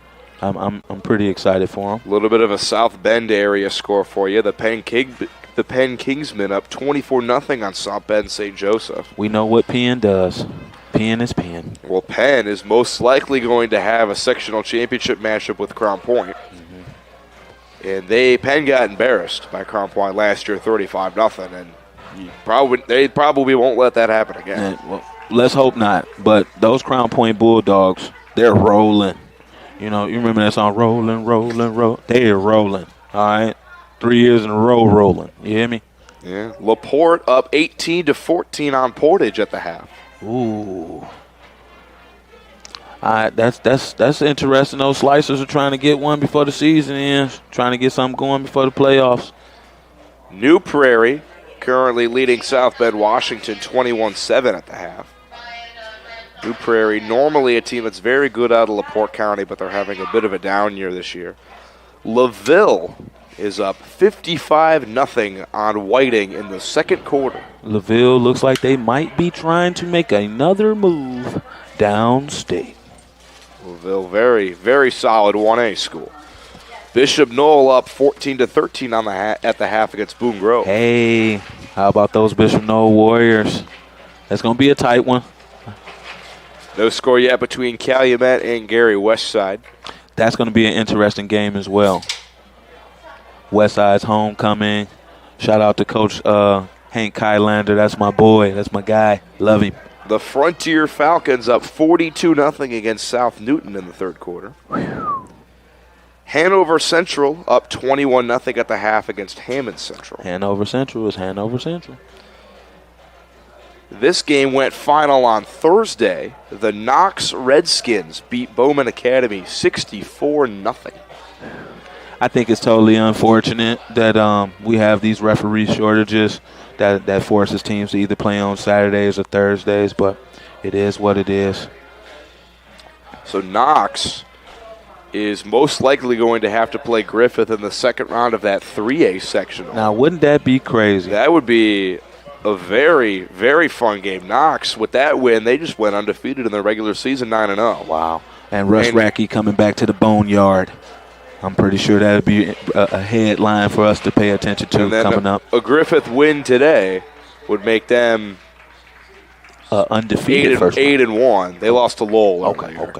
Lowell is playing in the game of the week against Andrean. When that score pops up, I'll let you know. At the half over at Crown Point, the Michigan City Wolves are hanging around at 7-7. Pretty interesting.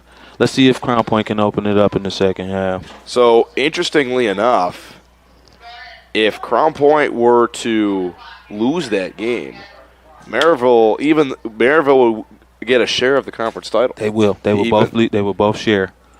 So, some implications for the Pirates with that game going on in Crown Point. I still didn't see the score for Andrean and Lowell. I'll get that for you in a second if I can find it. But that has been your Strachan Van Til hometown school board update. Make sure you shop at Strachan Van Til, your favorite Indiana-made grocery store. I'll do one quick search for Andrean and Lowell. That is for the NCC Conference Championship. Big game. At the half, Andrean leads it 12-11.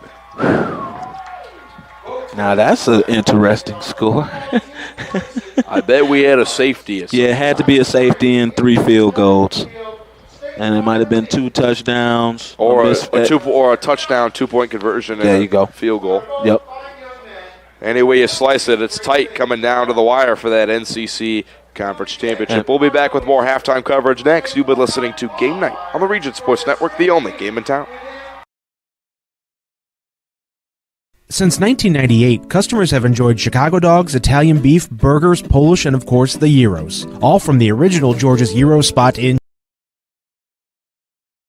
Chesterton. Located at 325 North Calumet Road, George's Gyro spot prides itself on fast, friendly service at affordable prices. Open 7 days a week, George's Gyro spot offers dine-in or carry-out. To place an order, call 219-926-5435 or go to georgesgyrospot.com to check out their menu and to place your online order. The original George's Gyro spot.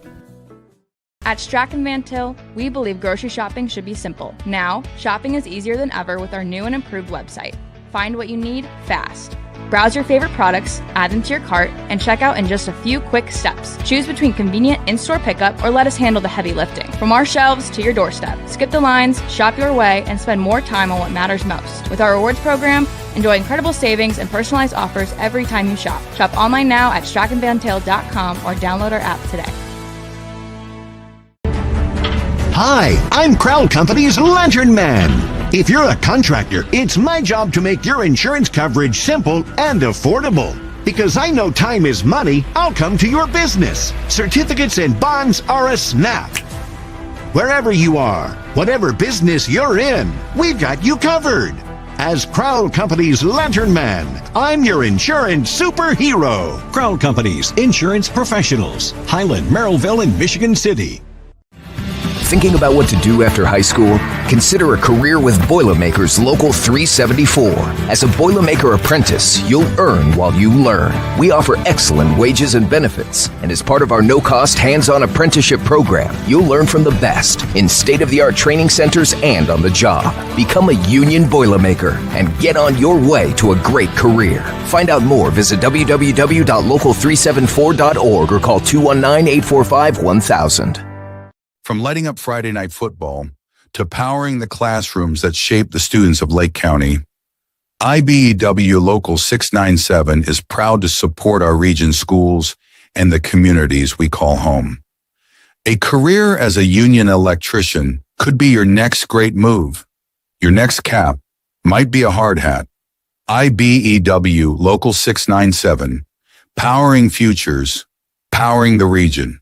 Four Seasons Mechanical proudly serves Northwest Indiana, providing quality, reasonably priced, reliable service. With a quality and comfort guarantee, the professionals at Four Seasons Mechanical offer a wide range of services in heating, ventilation, and air conditioning. Whether it's residential or commercial, Four Seasons Mechanical is there 24/7. To find out more, the website is fourseasonsmechanical.com or give them a call at 219-756-7020. Four Seasons Mechanical, your indoor air quality specialist.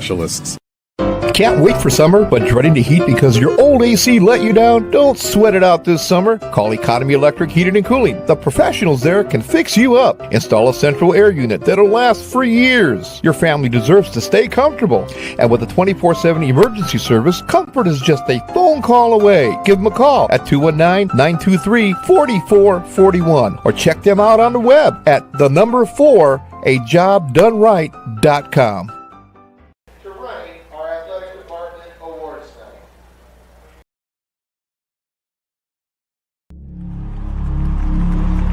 Some see a wrestling match. We see a 6-minute lesson in grit.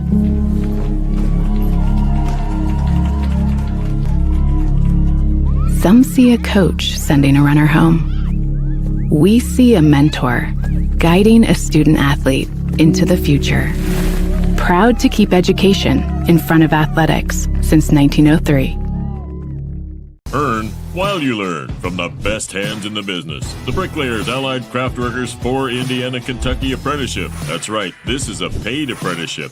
I'm getting an education while learning a trade and getting paid for it. The thing that surprised me the most about this apprenticeship program is the respect I've received after the proper time and training. Classes start soon, so apply now. There are training centers throughout Indiana and Kentucky. We are the Bricklayers and Allied Craftworkers for Indiana Kentucky Apprenticeship. The best hands in the business. Calling all current and future homeowners in the Northwest Indiana area. Whether you're buying or selling, Brent Wright is here to make your real estate journey smooth and successful. With years of experience, personalized service, and a deep knowledge of the market, Brent will help you find the perfect place or get the best deal for your property. Call today at 219-406-7195 and take the first step towards your real estate goals. Contact Brent Wright, the right way to buy and sell real estate.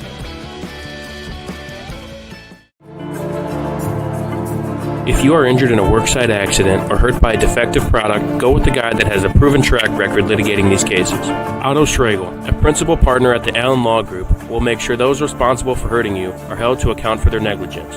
With multiple offices in Indiana and Illinois, you could reach them at 219-465-6292 or reach them out on the web at www.kenallenlaw.com. When it comes to your money, you deserve more than just numbers on a page. You deserve someone who sees the full picture. Meet Mark Machnick, one of Northwest Indiana's most trusted accounting professionals. Whether you're running a business, planning for retirement, or just trying to make sense of tax season, Mark Machnick, located in Highland, makes it simple, personal, and believe it or not, painless. Contact Mark and his team today at 219-595-5290. Mark Machnick, CPA. Life isn't always loud. Sometimes it's the quiet moments that matter the most. Of effort, of a dream taking root. And behind those moments, there's trust. Thank you for trusting Centier Bank with those moments and making us a part of your story. Thank you for the opportunity to earn your trust.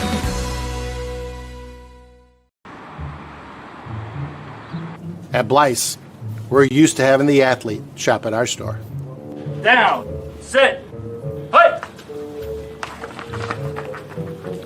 But sometimes they get carried away.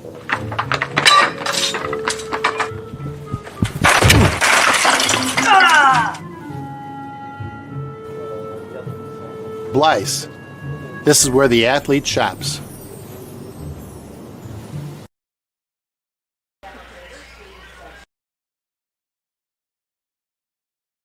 Hi, my name is Mark Machnick. I'm the owner of Mark Machnick CPA firm in Highland, Indiana on Kennedy Avenue. I've been working with Region Sports for years now. Started working with Chris years ago, just on some special projects, advertising here and there. After a while, kind of increased the advertising. Mainly was doing it for the community involvement. It's such a great network and program they do with the high school sports. But as time went by, I started getting on there more frequently. And then the phone starts ringing.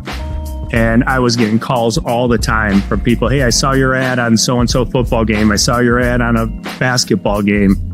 And it's really helped my business. It's increased the volume. We're a tight community in Northwest Indiana, sports-wise, and just a lot of community involvement. So that's mainly why I got into it. I remember watching one game. It was a basketball game, and I think there was a little bit of an altercation.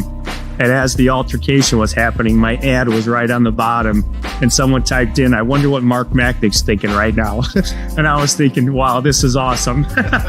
It's really been a great feature for my business. It's the only advertising I do. I don't advertise anywhere else other than Region Sports. It's for the business, but mainly for the involvement with the community. I played high school baseball here in Highland, and ever since I've been advertising on Region Sports, a lot of my old coaches are now my clients. A lot of my old teammates come in here.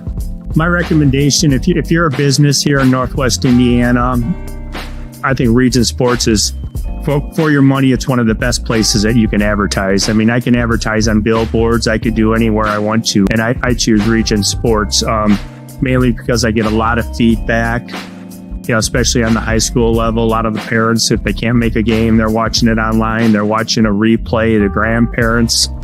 So it's done wonders for my business, and it's my go-to for advertising. It's the only spot I would advertise. So if you're a business owner in the area, really look into advertising on Region Sports. It's going to be well worth your money, and you'll make tenfold on what you're spending. Region Sports Network, they're the only game in town, but they're more than just a game. Griffith and Wheeler.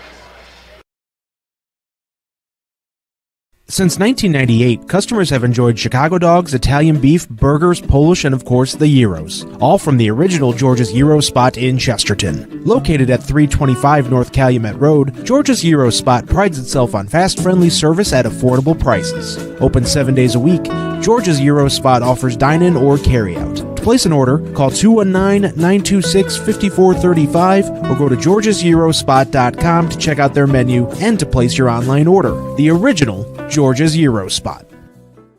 At Strachan Van Til, we believe grocery shopping should be simple. Now, shopping is easier than ever with our new and improved website. Find what you need fast. Browse your favorite products, add them to your cart, and check out in just a few quick steps. Choose between convenient in-store pickup or let us handle the heavy lifting. From our shelves to your doorstep. Skip the lines, shop your way, and spend more time on what matters most. With our rewards program, enjoy incredible savings and personalized offers every time you shop. Shop online now at strachanvantail.com or download our app today. Hi, I'm Crowd Company's Lantern Man. If you're a contractor, it's my job to make your insurance coverage simple and affordable. Because I know time is money, I'll come to your business. Certificates and bonds are a snap. Wherever you are, whatever business you're in, we've got you covered. As Crowd Company's Lantern Man, I'm your insurance superhero. Crowd Companies, insurance professionals. Highland, Merrillville, and Michigan City. Thinking about what to do after high school? Consider a career with Boilermakers Local 374. As a Boilermaker apprentice, you'll earn while you learn. We offer excellent wages and benefits, and as part of our no-cost hands-on apprenticeship program, you'll learn from the best in state-of-the-art training centers and on the job. Become a union Boilermaker and get on your way to a great career. Find out more, visit www.local374.org or call 219-845-1000. From lighting up Friday night football to powering the classrooms that shape the students of Lake County, IBEW Local 697 is proud to support our region's schools and the communities we call home. A career as a union electrician could be your next great move. Your next cap might be a hard hat. IBEW Local 697, powering futures, powering the region.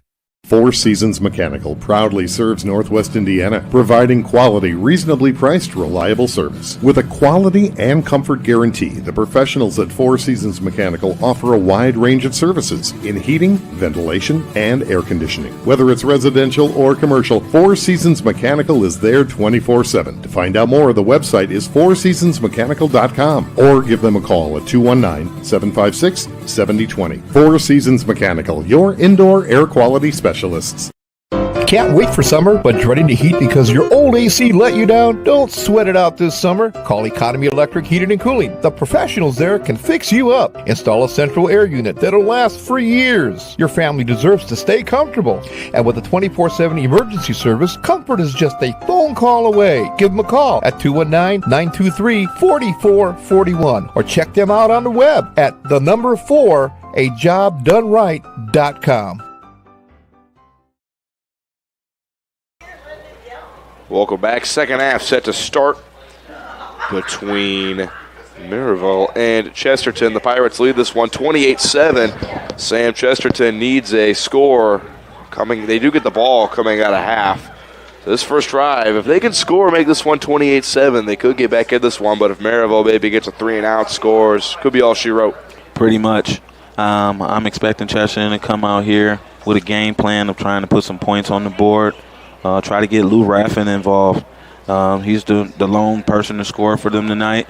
And I think if they go back in that direction, they might just have some success.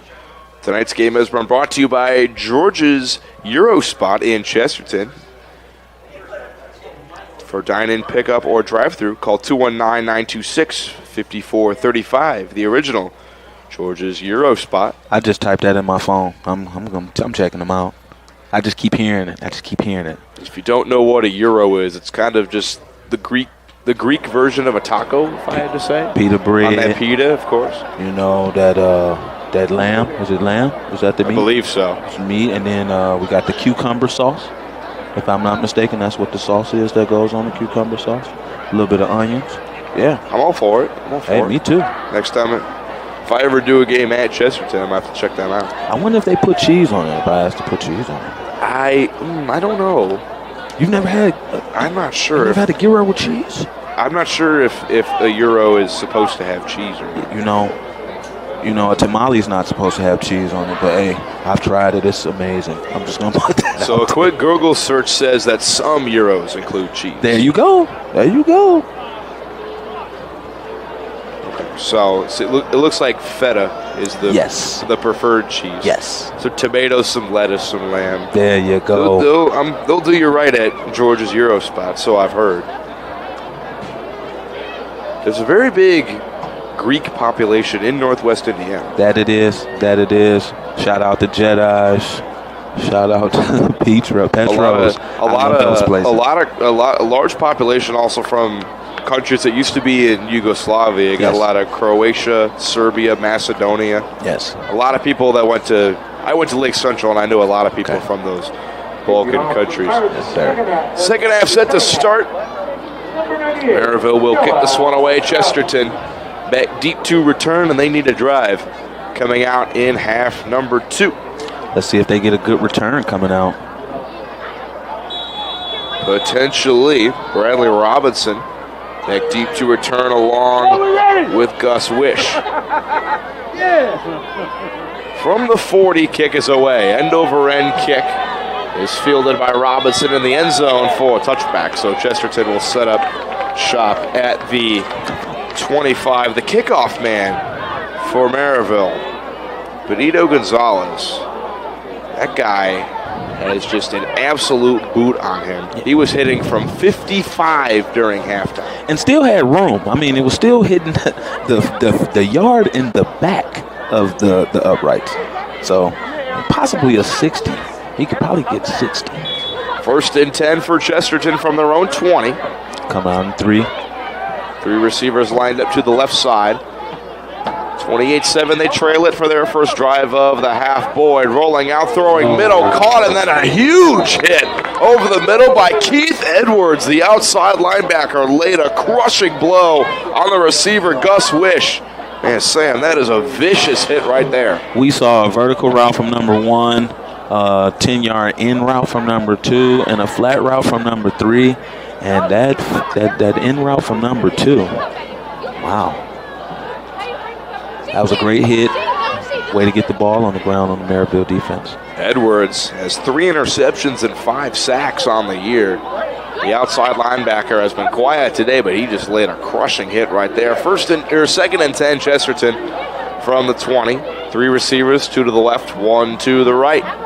Boyd looking, throws outside, and it's incomplete. In and out of the hands of the tight end Michael Roan, running the flat route across the formation. Well, again, it looked like inside zone switch with the wing coming out of the backfield. He was open. Just got to put it on him there. So 2 incomplete passes have set up 3rd and 10. This Merrillville front has forced Hunter Boyd to get the ball out quickly. I anticipate another throw here as well. 3 receivers lined up to the right side of the formation. 1 alone on an island to the left. Merrillville brings 6. Straight drop for Boyd. Fires middle. Caught by Gus Wish over the middle. Just shy of the 30. It's 4th and short upcoming. They've had so much success with those snag routes. Sitting down in the hook area. Throwing. I would love to see them go back to that. 4th and 1. Upcoming from the 29, and it looks like Chesterton has no choice but to keep the offense out on the field. It's Four Seasons Mechanical, 4-down territory. They break the huddle. 14 seconds on the play clock. 3 receivers to the left, 1 to the right. Merrillville sending pressure. They're definitely sending pressure. Merrillville brings 4, firing quickly over the middle and incomplete. Oh. We got flags coming at the end of that play. It was Keith Edwards, the outside linebacker, with a little bit of a grab on the receiver, Gus Wish. And it looks like the pass interference penalty will give Chesterton the first down. Great play design. Guys from Merrillville were in position. Just seemed like you're there a little too soon. Quick update for you college football fans. Number 2 Miami trails Louisville 24-13 with under 14 minutes to go in the game. Could mean that the Indiana Hoosiers could be ranked up to number 2. Wow. In my lifetime. 1st and 10, Trojans from the 44. Boyd, handoff, up the middle. Nowhere to go for Max Soffin. He's dragged down at the line. Man, we keep talking about this stout defensive line from Merrillville. They just pick and choose when they want to get back in the backfield. It's really great to watch and see. great hand fighting by those guys as well. So second, they gave Soften a yard on the carry. 2nd and 9 from the 45. 10:30 to go and counting in the third quarter. Straight drop for Boyd. He looks over the middle, and it's caught again by Wish. And the snag. Snag route, sitting in the middle of the zones. Gets a few yards on the catch. They'll give him 3 on the catch. So it's 3rd and 6 upcoming from the 48. A little bit more better to manage. Better downs here to manage. I'm sure that they're going to play to the sticks as well. Probably send someone deep. 4 wide, 2 on each side. Soften is the running back in the backfield with Hunter Boyd. Motion to 3 by 1. They hand it Soften straight up the gut, and he is wrapped down for a loss. Great job by Merrillville, number 93.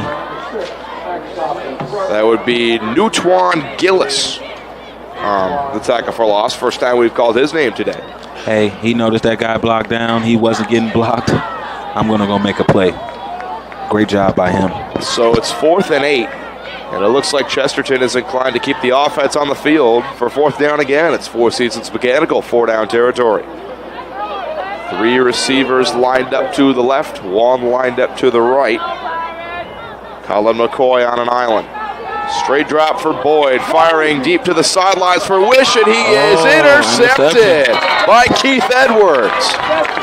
He gets the ball back after the pass interference penalty. Hey, way to stay underneath it, playing the route, and then getting off the ground to go and get the ball. Great job by Keith. I'm sure his coaches may have wanted him to bat that one down, but you got to get the interception when you got it there. Hey, when you have opportunity to make a play, you make a play. I'm excited for him. Edwards with a booming hit out of the half, a pass interference penalty, and then an interception. See, not even put himself in the name. Put himself in the. Yeah, it does. 1st and 10 for Merrillville from the 45. Movement up front for Chesterton. It's the same run for Jordan. Stretch run to the left. He powers forward for a solid gain of 5. Looks like Chesterton's pursuit got a little bit better there too. They're running downhill with the 45s. Way to wrap him up. 28-7, the lead for the Merrillville Pirates. 2 more touchdowns would give them a running clock in this 4th quarter. 2 receivers, 1 tight end, 2 backs. Both backs are on either side of Michael Hill in the shotgun.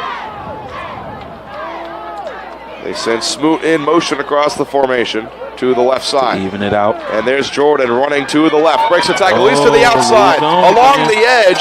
Smoot couldn't quite get that last block. Flags fly at the end of that play. Very end of that play as Jordan was diving out of bounds across the 35. Might be a hole. Look like we have Brian Robinson down too for Chesterton. Bradley Robinson, the strong defensive back who has had a great game today. He's up and walking. He's telling the trainer to stay on the sidelines. He says he's fine. Good. We'll see what this flag is. Came in at the very end of that play when Jordan was running out of bounds. Possibly holding on offense, probably going back. Merrillville's offense has stagnant themselves with all the penalties that they've had thus far. You know, coaches are never satisfied. This is better. So it is a holding penalty, but Jordan still got the first down. It's a spot of the foul penalty. Gotcha. So it's 1st and 10 from the 44, but coaches are never satisfied. And while Merrillville's played a great game today, the penalties have been a little bit of a soft spot. Yeah. You always got something to work on. They said Smoot across the formation again. Will it be another stretch run?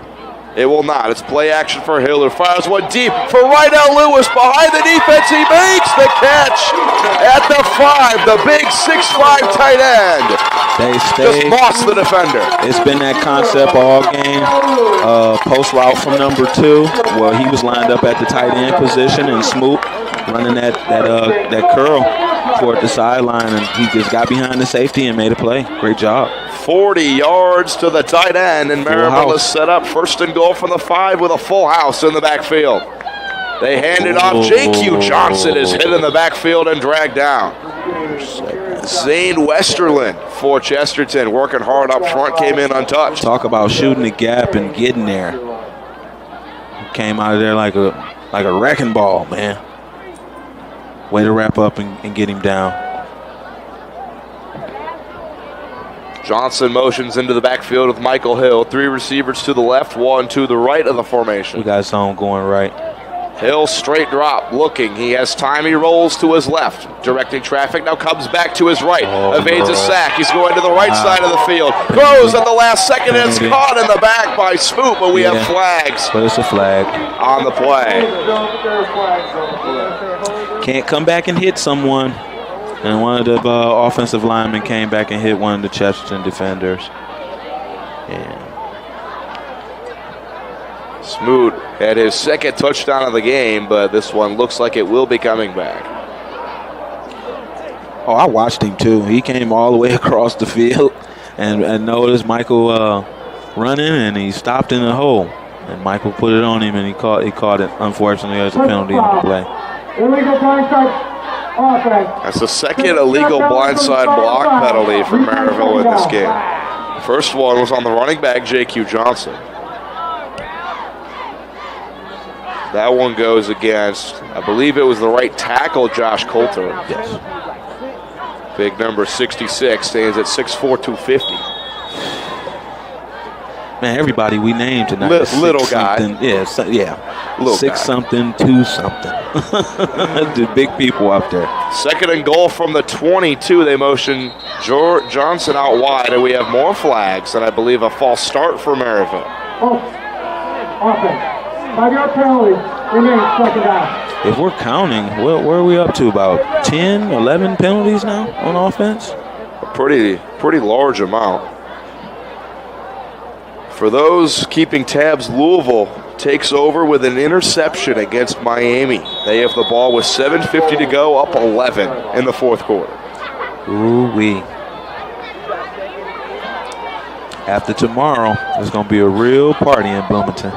Here's a run. Jordan threw along the left side, up the middle, and there he goes. His third touchdown of the day from 27 yards out. Your player of the game, Cameron Jordan. They have not figured out that lead zone. They have not figured it out all night. Chesterton's defense hasn't. And Jordan is getting right to the edge, getting north, and he's doing his thing. He runs, once he gets to the outside, Chesterton goes to seal the edge, and then he cuts it back middle. And he cuts right off the block, too, and just gets north. That's the one thing you look for in a running back. Not people that run east and west, someone that runs north and south. Gonzalez out to add the extra point. Snap. Might boot it over the gate. Jeez, somebody might have to go over the gate. He did boot it over the gate. Gonzalez, he has a boot on him, that's for sure. 35-7 Pirates with 6:50 to go in the third. You've been listening to Game Night on the Region Sports Network, the only game in town. Since 1998, customers have enjoyed Chicago dogs, Italian beef, burgers, Polish, and of course the gyros, all from the original George's Gyro spot in Chesterton. Located at 325 North Calumet Road, George's Gyro spot prides itself on fast, friendly service at affordable prices. Open 7 days a week, George's Gyro spot offers dine-in or carry-out. To place an order, call 219-926-5435 or go to georgesgyrospot.com to check out their menu and to place your online order. The original George's Gyro spot. Some see a wrestling match. We see a 6-minute lesson in grit.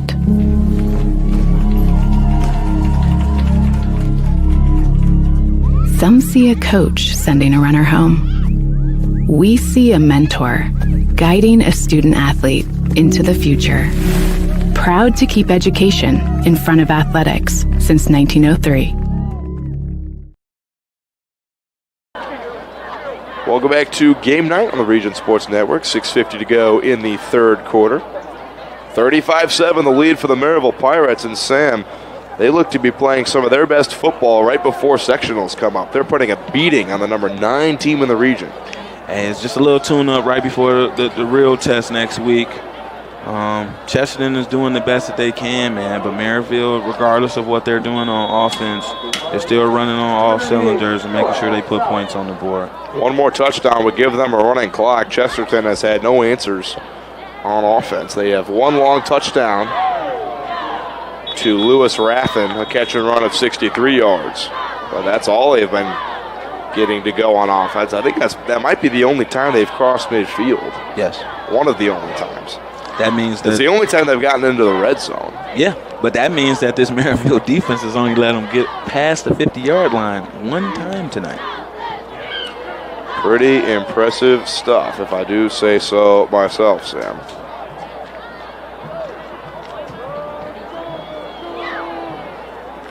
Chesterton in the huddle looking for something offensively in the second half. Merrillville looking to get one last stop and put that running clock on the Trojans. 3-by-1. Back plus. Sending the motion, jet sweep.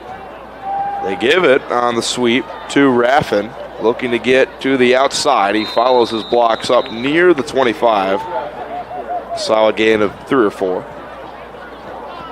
Great play design.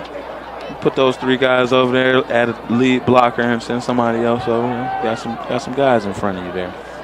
6:30 and counting to go in the half. Now I wonder if they're going to try to use the wide side of the field now.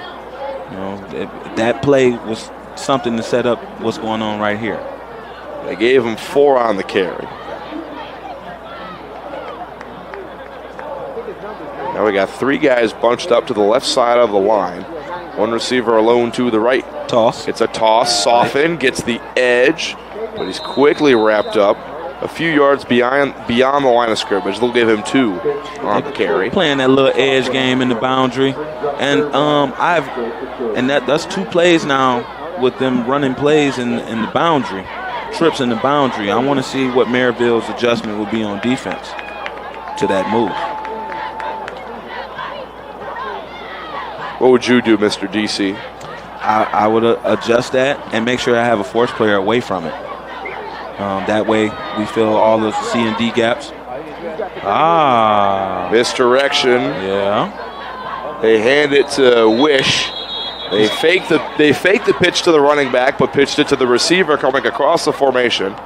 And it looks like Wish got enough for a 4 seasons mechanical first down. Looked like a wing T type deal thing, the counter. But instead of the 2 guys passing it off, the quarterback was the one distributing. It's always, when you get the outside running going, setting a receiver for that misdirection pitch can prove for some big dividends. Just making sure that everybody stays solid and stay at home. 1st and 10, handoff, softens straight up the gut, and he is upended just beyond the line. Great run by him, getting upfield, picking up some yards. They're doing their damage on first down like they're supposed to. Picking up 3 or 4. Yeah, you have to stay ahead of the chains. As an underdog, got to stay ahead of the chains. Have to. Well, you're behind in the chains, man. That's a long day.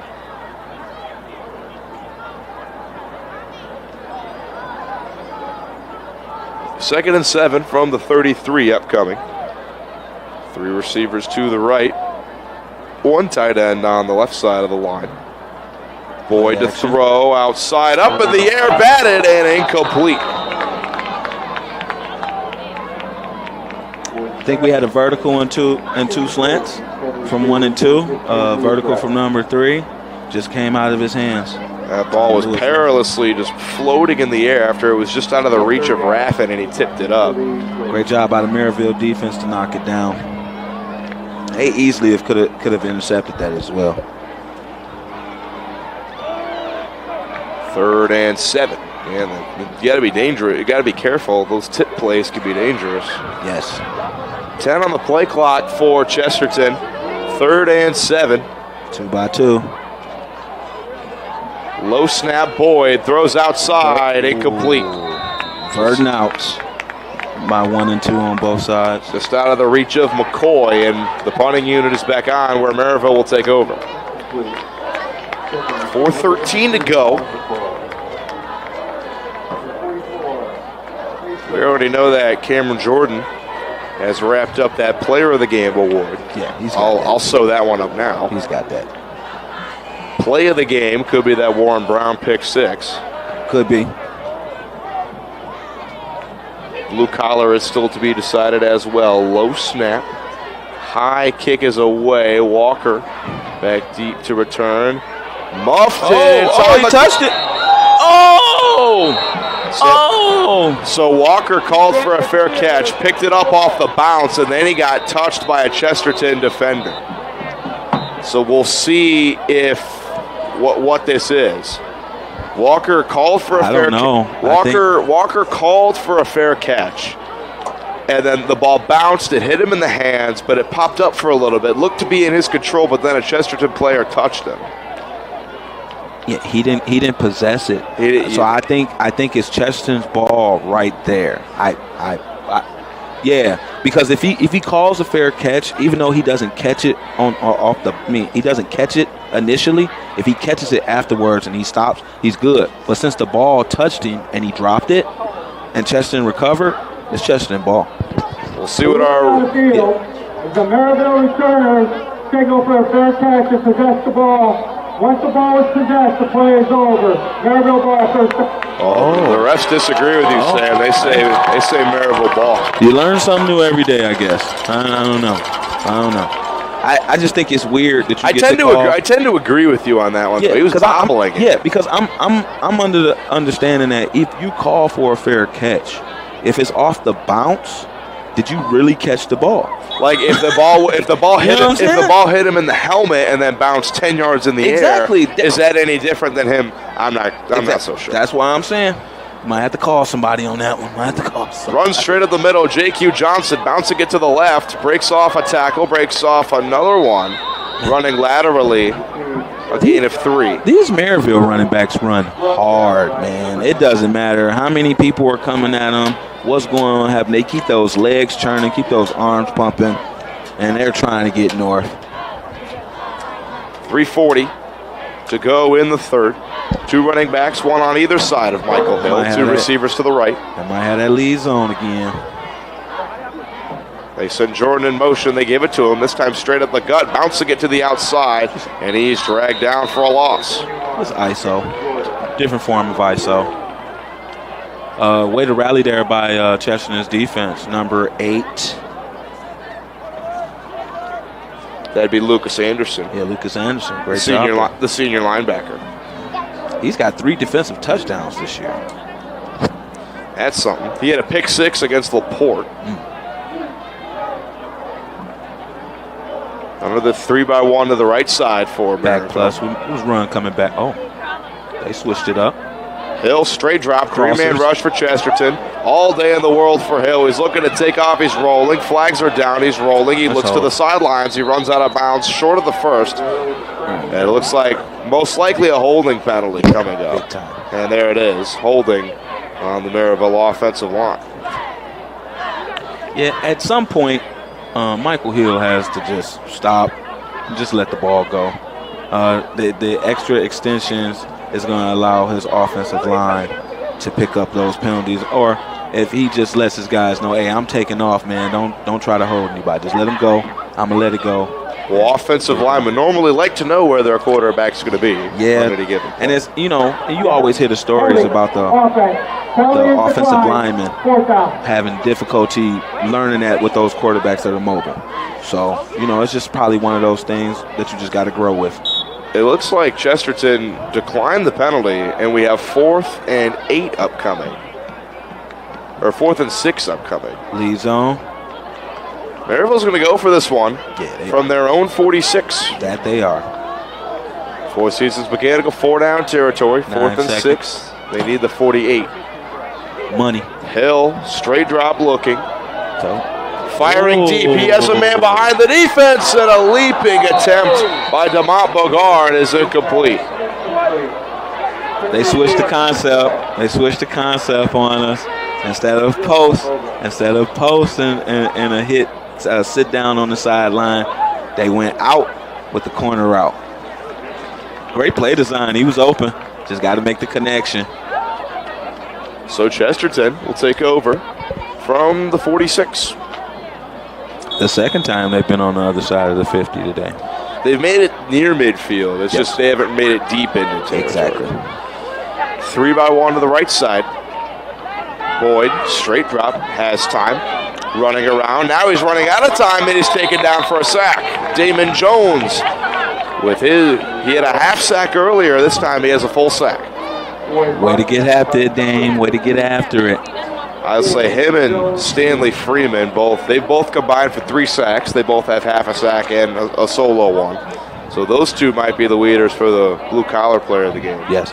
From a technique standpoint, they do a great job of taking on half the guy instead of trying to get around the whole offender, the person on offense. I'll say it right now. If one of them, if whoever's leading in the sack category will get that blue-collar. Let's roll with that. I'm with it. If they have the same, we'll let them split it. Counter Straight up the middle, a run for Suffin. Counter tray.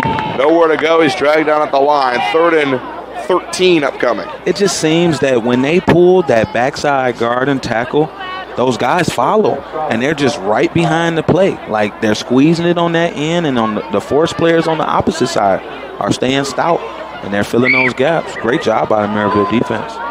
Minute 25 and counting to go in the 3rd quarter. Chesterton still in the huddle, running out of time. 12 seconds on the play clock. They break the huddle. 3 receivers to the left, 1 to the right. 5 seconds to snap it for the Trojans. They get it off. Boyd rolling left, looking, evades the rush, throws to the sidelines, and it's incomplete. Looking that time for Raffin on the second level, but he wasn't there, and 4th and long. We'll see if Chesterton wants to go for this one. It was kind of like a levels concept, vertical from 1, intermediate route from 2, short route from 3. Sometimes they mix it up. They go deep route with 3, short route with 2. It's just to hit the levels, to stretch your defense out to make sure that you guard all 3 of them. Looks like Chesterton will be punting this one away. Lake Central leads Valparaiso 21-14 with 2:53 to go in the game. Wow. Snap is bobbled and it's shanked, rolling outside and out of bounds at the 43. A 5-yard punt there for Chesterton. That's tough. That is tough. Some more. Griffith has broken this one open in the 3rd quarter. They lead Wheeler 27-10 on their way to a GSSC Conference Championship. Lake Station and River Forest tied at 6 in the 3rd quarter. Told you that was going to be a tight one. Those are the other games on the Region Sports Network. That's been your Stratford Van Til hometown scoreboard update. 1st and 10 for Michael Hill from the 43. They hand it to J.Q. Johnson. He's wrapped up in the backfield for a 2-yard loss. Westerland. Same Westerland again. Oh, that kid's only a junior. 6'1", 225 linebacker. He'll be back next year, and he'll be so much better. 35 seconds to go in the 3rd. We'll start the 4th quarter with some more score updates. But Merrillville has it 2nd and 11 from the 42. 2 running backs, twins. They hand it Jordan, stretch run to the right, cutting it upfield. He breaks free and he's loose along the sidelines across the 30, across the 20. He's pushed out of bounds, but there are flags in the backfield. We know what that means. We know what that means. A little bit of holding there from Merrillville. Smoot has some words for his quarterback, Michael Hill. Those two will jog to the sidelines and get the next play. I'm not sure if they called it on Smoot or one of the linemen. It was along that far outside edge. Holding, offense. 10-yard penalty from the style of foul. We play 2nd down. It's kind of impressive that Merrillville's been able to be up 28 points this whole game with as many penalties as they've had. Very impressive. Just lets you know how stout that defense is. You know, I think it lets you know how far they can make it in the tournament if they can clean up the penalties. That as well. This is a really well-coached team. They just got to clean that up. 10 seconds and counting, 5 seconds. Hill gets the snap, one last play in the 3rd quarter. Switch. Has all the time in the world, fires one middle for Smoot, and it's knocked away by one of the linebackers. Roberto Stabolito, the 5'9" senior, knocks it away. After 3, it's 35-7 Merrillville. Put your 4s up, folks. It's time for the fourth quarter when we come back on the Region Sports Network, the only game in town. At Strachan Van Til, we believe grocery shopping should be simple. Now, shopping is easier than ever with our new and improved website. Find what you need fast. Browse your favorite products, add them to your cart, and check out in just a few quick steps. Choose between convenient in-store pickup or let us handle the heavy lifting. From our shelves to your doorstep, skip the lines, shop your way, and spend more time on what matters most. With our rewards program, enjoy incredible savings and personalized offers every time you shop. Shop online now at strachanvantil.com or download our app today. Hi, I'm Crowd Company's Lantern Man. If you're a contractor, it's my job to make your insurance coverage simple and affordable. Because I know time is money, I'll come to your business. Certificates and bonds are a snap. Wherever you are, whatever business you're in, we've got you covered. As Crowd Company's Lantern Man, I'm your insurance superhero. Crowd Companies, insurance professionals. Highland, Merrillville, and Michigan City. Welcome back. Fourth quarter set to start here from Damari Field at Merrillville High School. 3rd and 20 upcoming for the Pirates. We'll give you some score updates, courtesy of the Strachan Van Til hometown scoreboard. The LaVille Lancers up 62-0 against Whiting at the half. Bishop Knoll with a 14-13 lead on Boone Grove in the fourth quarter. Hanover Central up 35-0 on Hammond Central. 3rd and 20 for Merrillville. 2 receivers on each side of the formation. Hill looking, has time, throws a bomb deep down the middle of the field, and it's incomplete. In and out of the hands of Rynell Lewis. That was on. That was on. In and out the hands, though. Great play design. The Hobart Brickies up 60-0 on Highland in the fourth quarter. Some people are taking that tune-up very seriously before the sectional. Lake Station and River Forest, big rivalry game, knotted at 6 of the third quarter.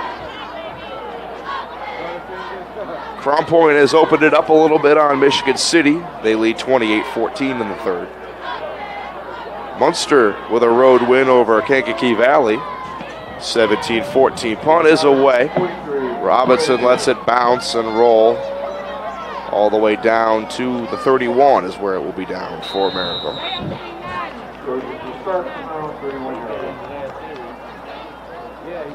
New Prairie up 38-35 on South Bend, Washington in the fourth quarter.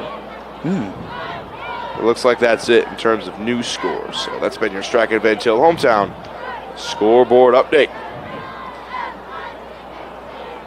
11:40 to go in the game. Chesterton down 35-7, looking for something on offense.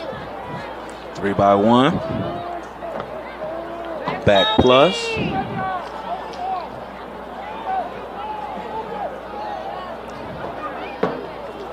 Boyd with the snap, looking. Rolls back to the middle. He takes off and runs and slides at the 35 after a gain of 4. I think he's going to figure that out. He's a young guy playing in this offense with Coach Peterson. That just lets you know how much Coach Peterson even thinks about the young man. He's just going to continue getting better. And he realizes he pulls it down and can run a little bit. He'll be just fine. Well, this is a successful year for Chesterton. Big time. Even with a loss today, they'll finish 5-4, above 500. A win over Valpo in a big rivalry matchup that they need to win every year. Big hit in the backfield. Back Soffit is dragged down for a loss. But they had a very solid year, 5-4. And all of that coming with a sophomore quarterback. They have 2 more years of Hunter Boyd. Yeah. And that's going to be very interesting in his growth and his development moving forward. And of course, next year they'll get these Merrillville Pirates at home. But with a sophomore quarterback to have pretty much the whole time be ranked in the top 10. Big win over Hammond Wharton as well. Took care of business against everyone else in the Doolin. Boyd looking, throwing middle. It's caught Scrappy pass interference by Lewis Raffin. He's short of the first on the slant, but it's pass interference though. Looks like it's pass interference against Merrillville. And they are going to call it. It's against Warren Brown, the senior DB 5'8", 150. Well, Brown has had a great day today. Had a pick 6, which really sprung Merrillville to a big lead in this one, made it 14-0. Also has multiple pass breakups, but that time a little too handsy on the route. You don't want to fault the kid for being too aggressive. I love the aggressiveness. It's just, hey, you know that ball's out. You'd rather them be too aggressive than not enough. Exactly, because I can slow you down a little bit. You know, but trying to make you more aggressive, that's I don't think that's going to happen. Wise words from coach. Screen caught by Raffin. He has nowhere to go, trying to break outside, but dragged down for a 2-yard loss. That's great pursuit by the Merrillville defense, making sure they stay inside out and everybody fit where they were supposed to fit. That's a beautiful thing right there by the Merrillville defense. So 2nd and 12 upcoming from midfield. Under 10 minutes to go in this one. 35-7. The lead for Merrillville, looking to round out the season at 7-2. Boyd, softened, straight up the gut, following blocks. He's hit hard and the ball is out. Chesterton able to get back on top of that one, but these linebackers from Merrillville have been hitting hard. Woo. That was number 9, Arian Kirkendall. You were talking about him in the pregame meeting, sir. Yeah. I've seen that name. I've watched him play. I know he brings a stick with him, and that was a stick. No one really noticed the ball was out except for 2 Chesterton linemen. Exactly, and luckily they jumped right on top of it. 3rd and 11, upcoming from the 49.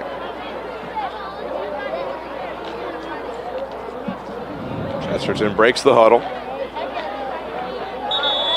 We have whistles and another delay game penalty. Right, Chesterton called a timeout before the delay game penalty. We'll step aside for 30. You've been watching Game Night on the Region Sports Network, the only game in town. Thinking about what to do after high school? Consider a career with Boilermakers Local 374. As a Boilermaker apprentice, you'll earn while you learn. We offer excellent wages and benefits, and as part of our no-cost hands-on apprenticeship program, you'll learn from the best in state-of-the-art training centers and on the job. Become a union Boilermaker and get on your way to a great career. Find out more, visit www.local374.org or call 219-845-1000.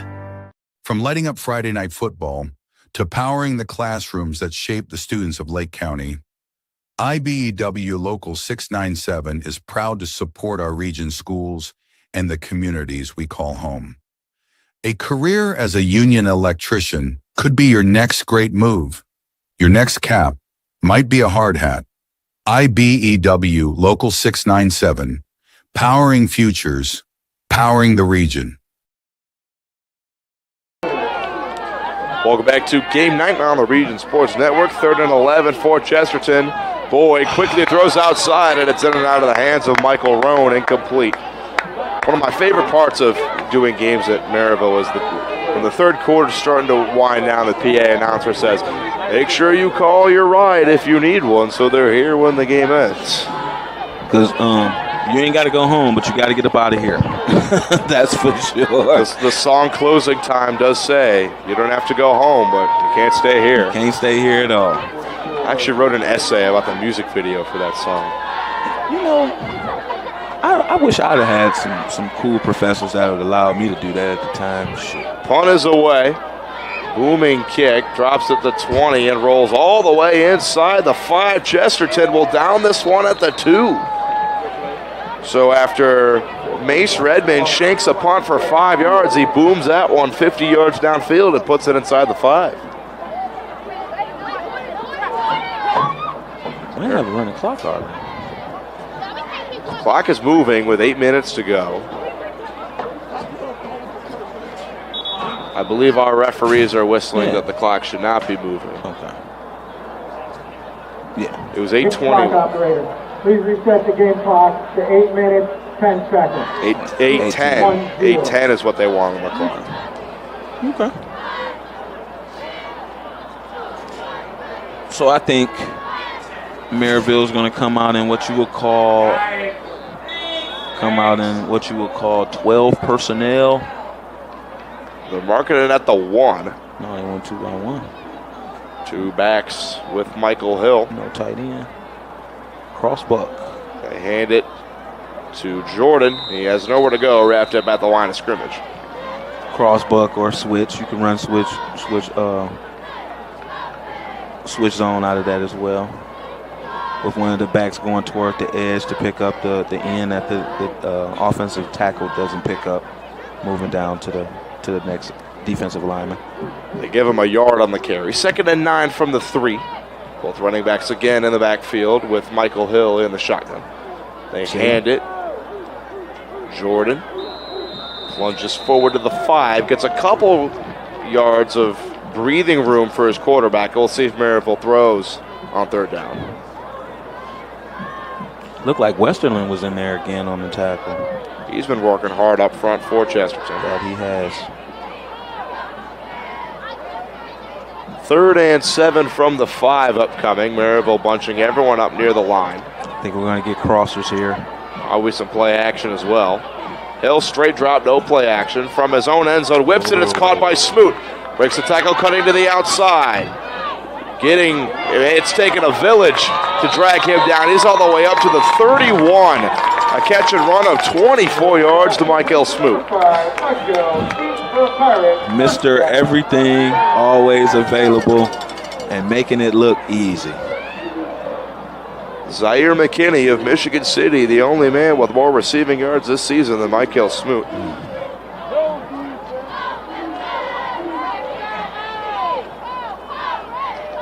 Lake Central has gotten the ball back. They will take down Valparaiso 21-14. J.Q. Johnson tough running to the right side, a gain of 9. 21-14, Lake Central takes down Valparaiso. The last time Lake Central beat Valparaiso, 2016. Lake Central won 21-20. It's been a long time, but a big win for the Indians. Hill, a play action, straight drop, lobs one for Rhino Lewis, who's open behind the defense. Up the sidelines across the 30. He's pushed down to the 25. Play action, corner, bubble route, forcing that defender to stay in between the two of them. And he picked the right person. Great job, Mike Hill. 6:12 to go. A touchdown would give Merrillville a running clock for the rest of this game.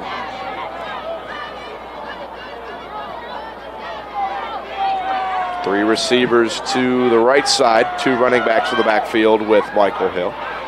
They give it to Cam Jordan, running it up the middle. Power running, lowers his shoulder. He's across the 20 into the red zone with a carry of 6. I like the fact that they understand, even though it's an outside zone and it's a lead, that you need to read and cut up if those available gaps outside are closed. Find some running lanes and get north. It's beautiful. 5:45 to go in the game. Hill in the gun, sends Jordan in motion to the left side. Looks for him on the screen, now tucks it, runs to the right, avoids a sack. He's going to take off. Michael Hill up near the 10. He's close to the first down. That was a nifty move right there to avoid the sack and to get north and get out of bounds. And he got the first down. Four Seasons Mechanical variety up to the 12. This kid is dynamic, man. He's only a junior? Yes, sir. So I get to see him one more year. This is cool. Probably get some offers to some places, I would imagine. Big time. This is a big time player here. Sends Jordan in motion again. This time they hand it. J.Q. Johnson to the outside. He has the pylon. He spins in. Touchdown, Pirates. These running backs from Merrillville have been the staple of this offense. Everything that's been keeping them solidified all night long. 3 touchdowns for Cameron Jordan. This time J.Q. Johnson gets in on the party. The other 2 touchdowns, a pick 6 from Warren Brown and a 10-yard catch to Michael Smoot. Merrillville, a team that loves pounding it on the ground, or loves airing it out, but today Pounding it on the ground. Benito Gonzalez out to add the extra point. Snap down, kick up. Kick good, 42-7, the lead for Merrillville. We'll have a running clock for the last 5:16 of this one. You've been listening to Game Night on the Region Sports Network, the only game in town. When it comes to your money, you deserve more than just numbers on a page. You deserve someone who sees the full picture. Meet Mark Machnick, one of Northwest Indiana's most trusted accounting professionals. Whether you're running a business, planning for retirement, or just trying to make sense of tax season, Mark Machnick, located in Highland, makes it simple, personal, and believe it or not, painless. Contact Mark and his team today at 219-595-5290. Mark Machnick, CPA. At Blyce, we're used to having the athlete shop at our store. Down, sit, fight! But sometimes they get carried away.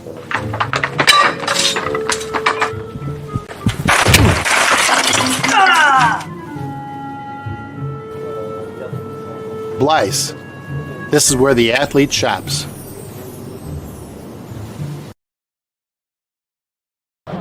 Welcome back. Final 5 minutes of this one. A running clock here from Merrillville High School.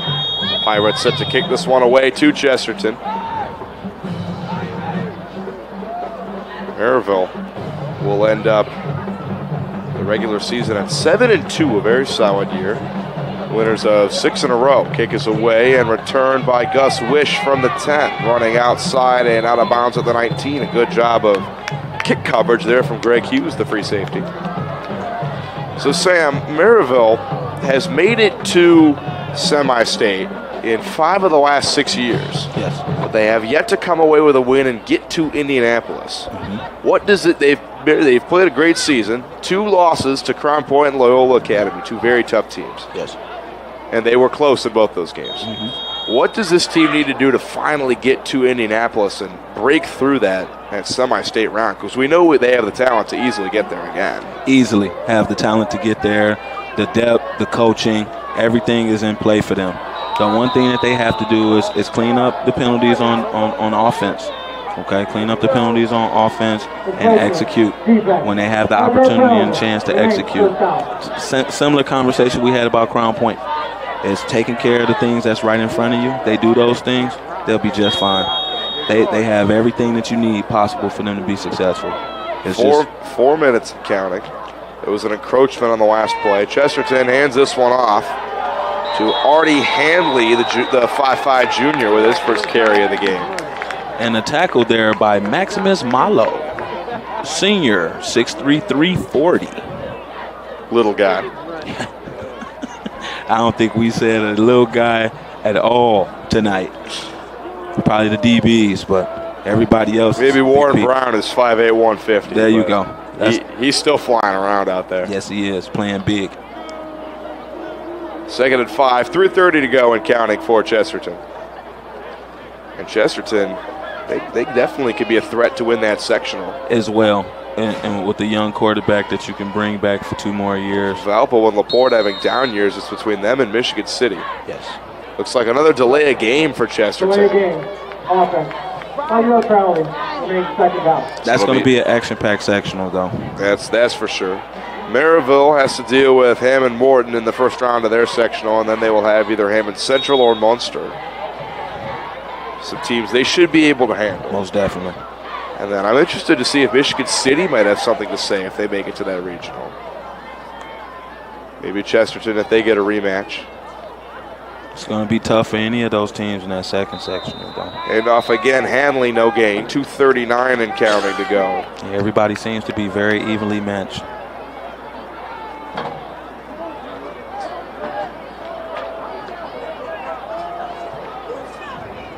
Third and 10. I think we might get a pass here. They might keep it on the ground just so they could punt it away.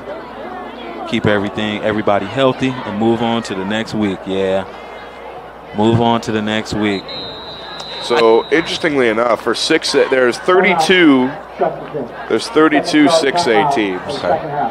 There's 33 5A teams. There's one sectional, I don't know which one it is, where they have a first-round game. Okay.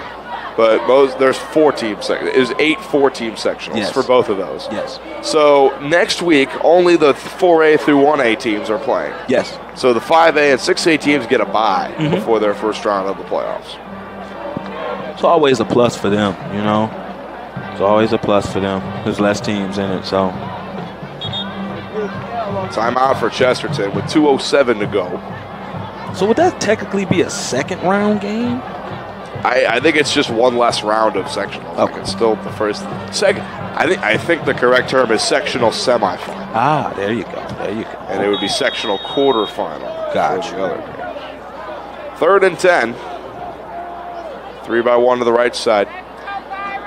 Different quarterback in. Lobs one incomplete. That's Declan Meyer, the 6'1 junior. Has only thrown 7 passes on the year. That's now 8.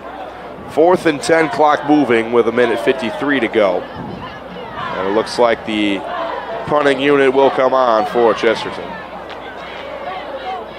Warren Brown is back deep to return. First time we've seen him return today. It's him and Curtis Walker who have taken the punts this year for Merrillville. Brown had a big return the last time I was here when they played LaPorte, but this is the first time we've seen him back to return today. It's 1:30 and the game's out of reach, but, he's itching to get a return. Yeah, possibly. But how Chesterton has been punting those high punts, I don't know. Another high punt.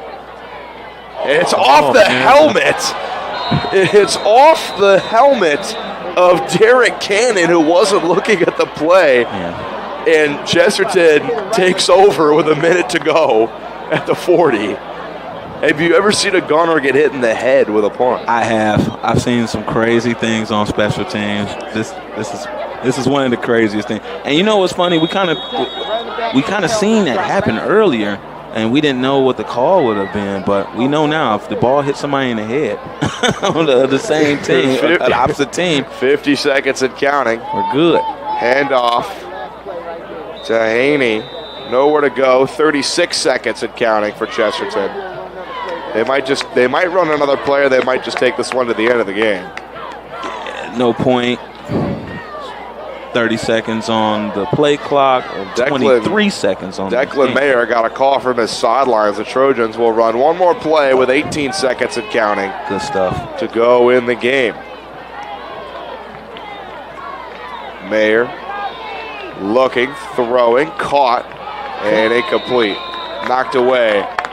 That time by the defensive back. 3 seconds, that'll do it. Final score, 42-7. The Merrillville Pirates win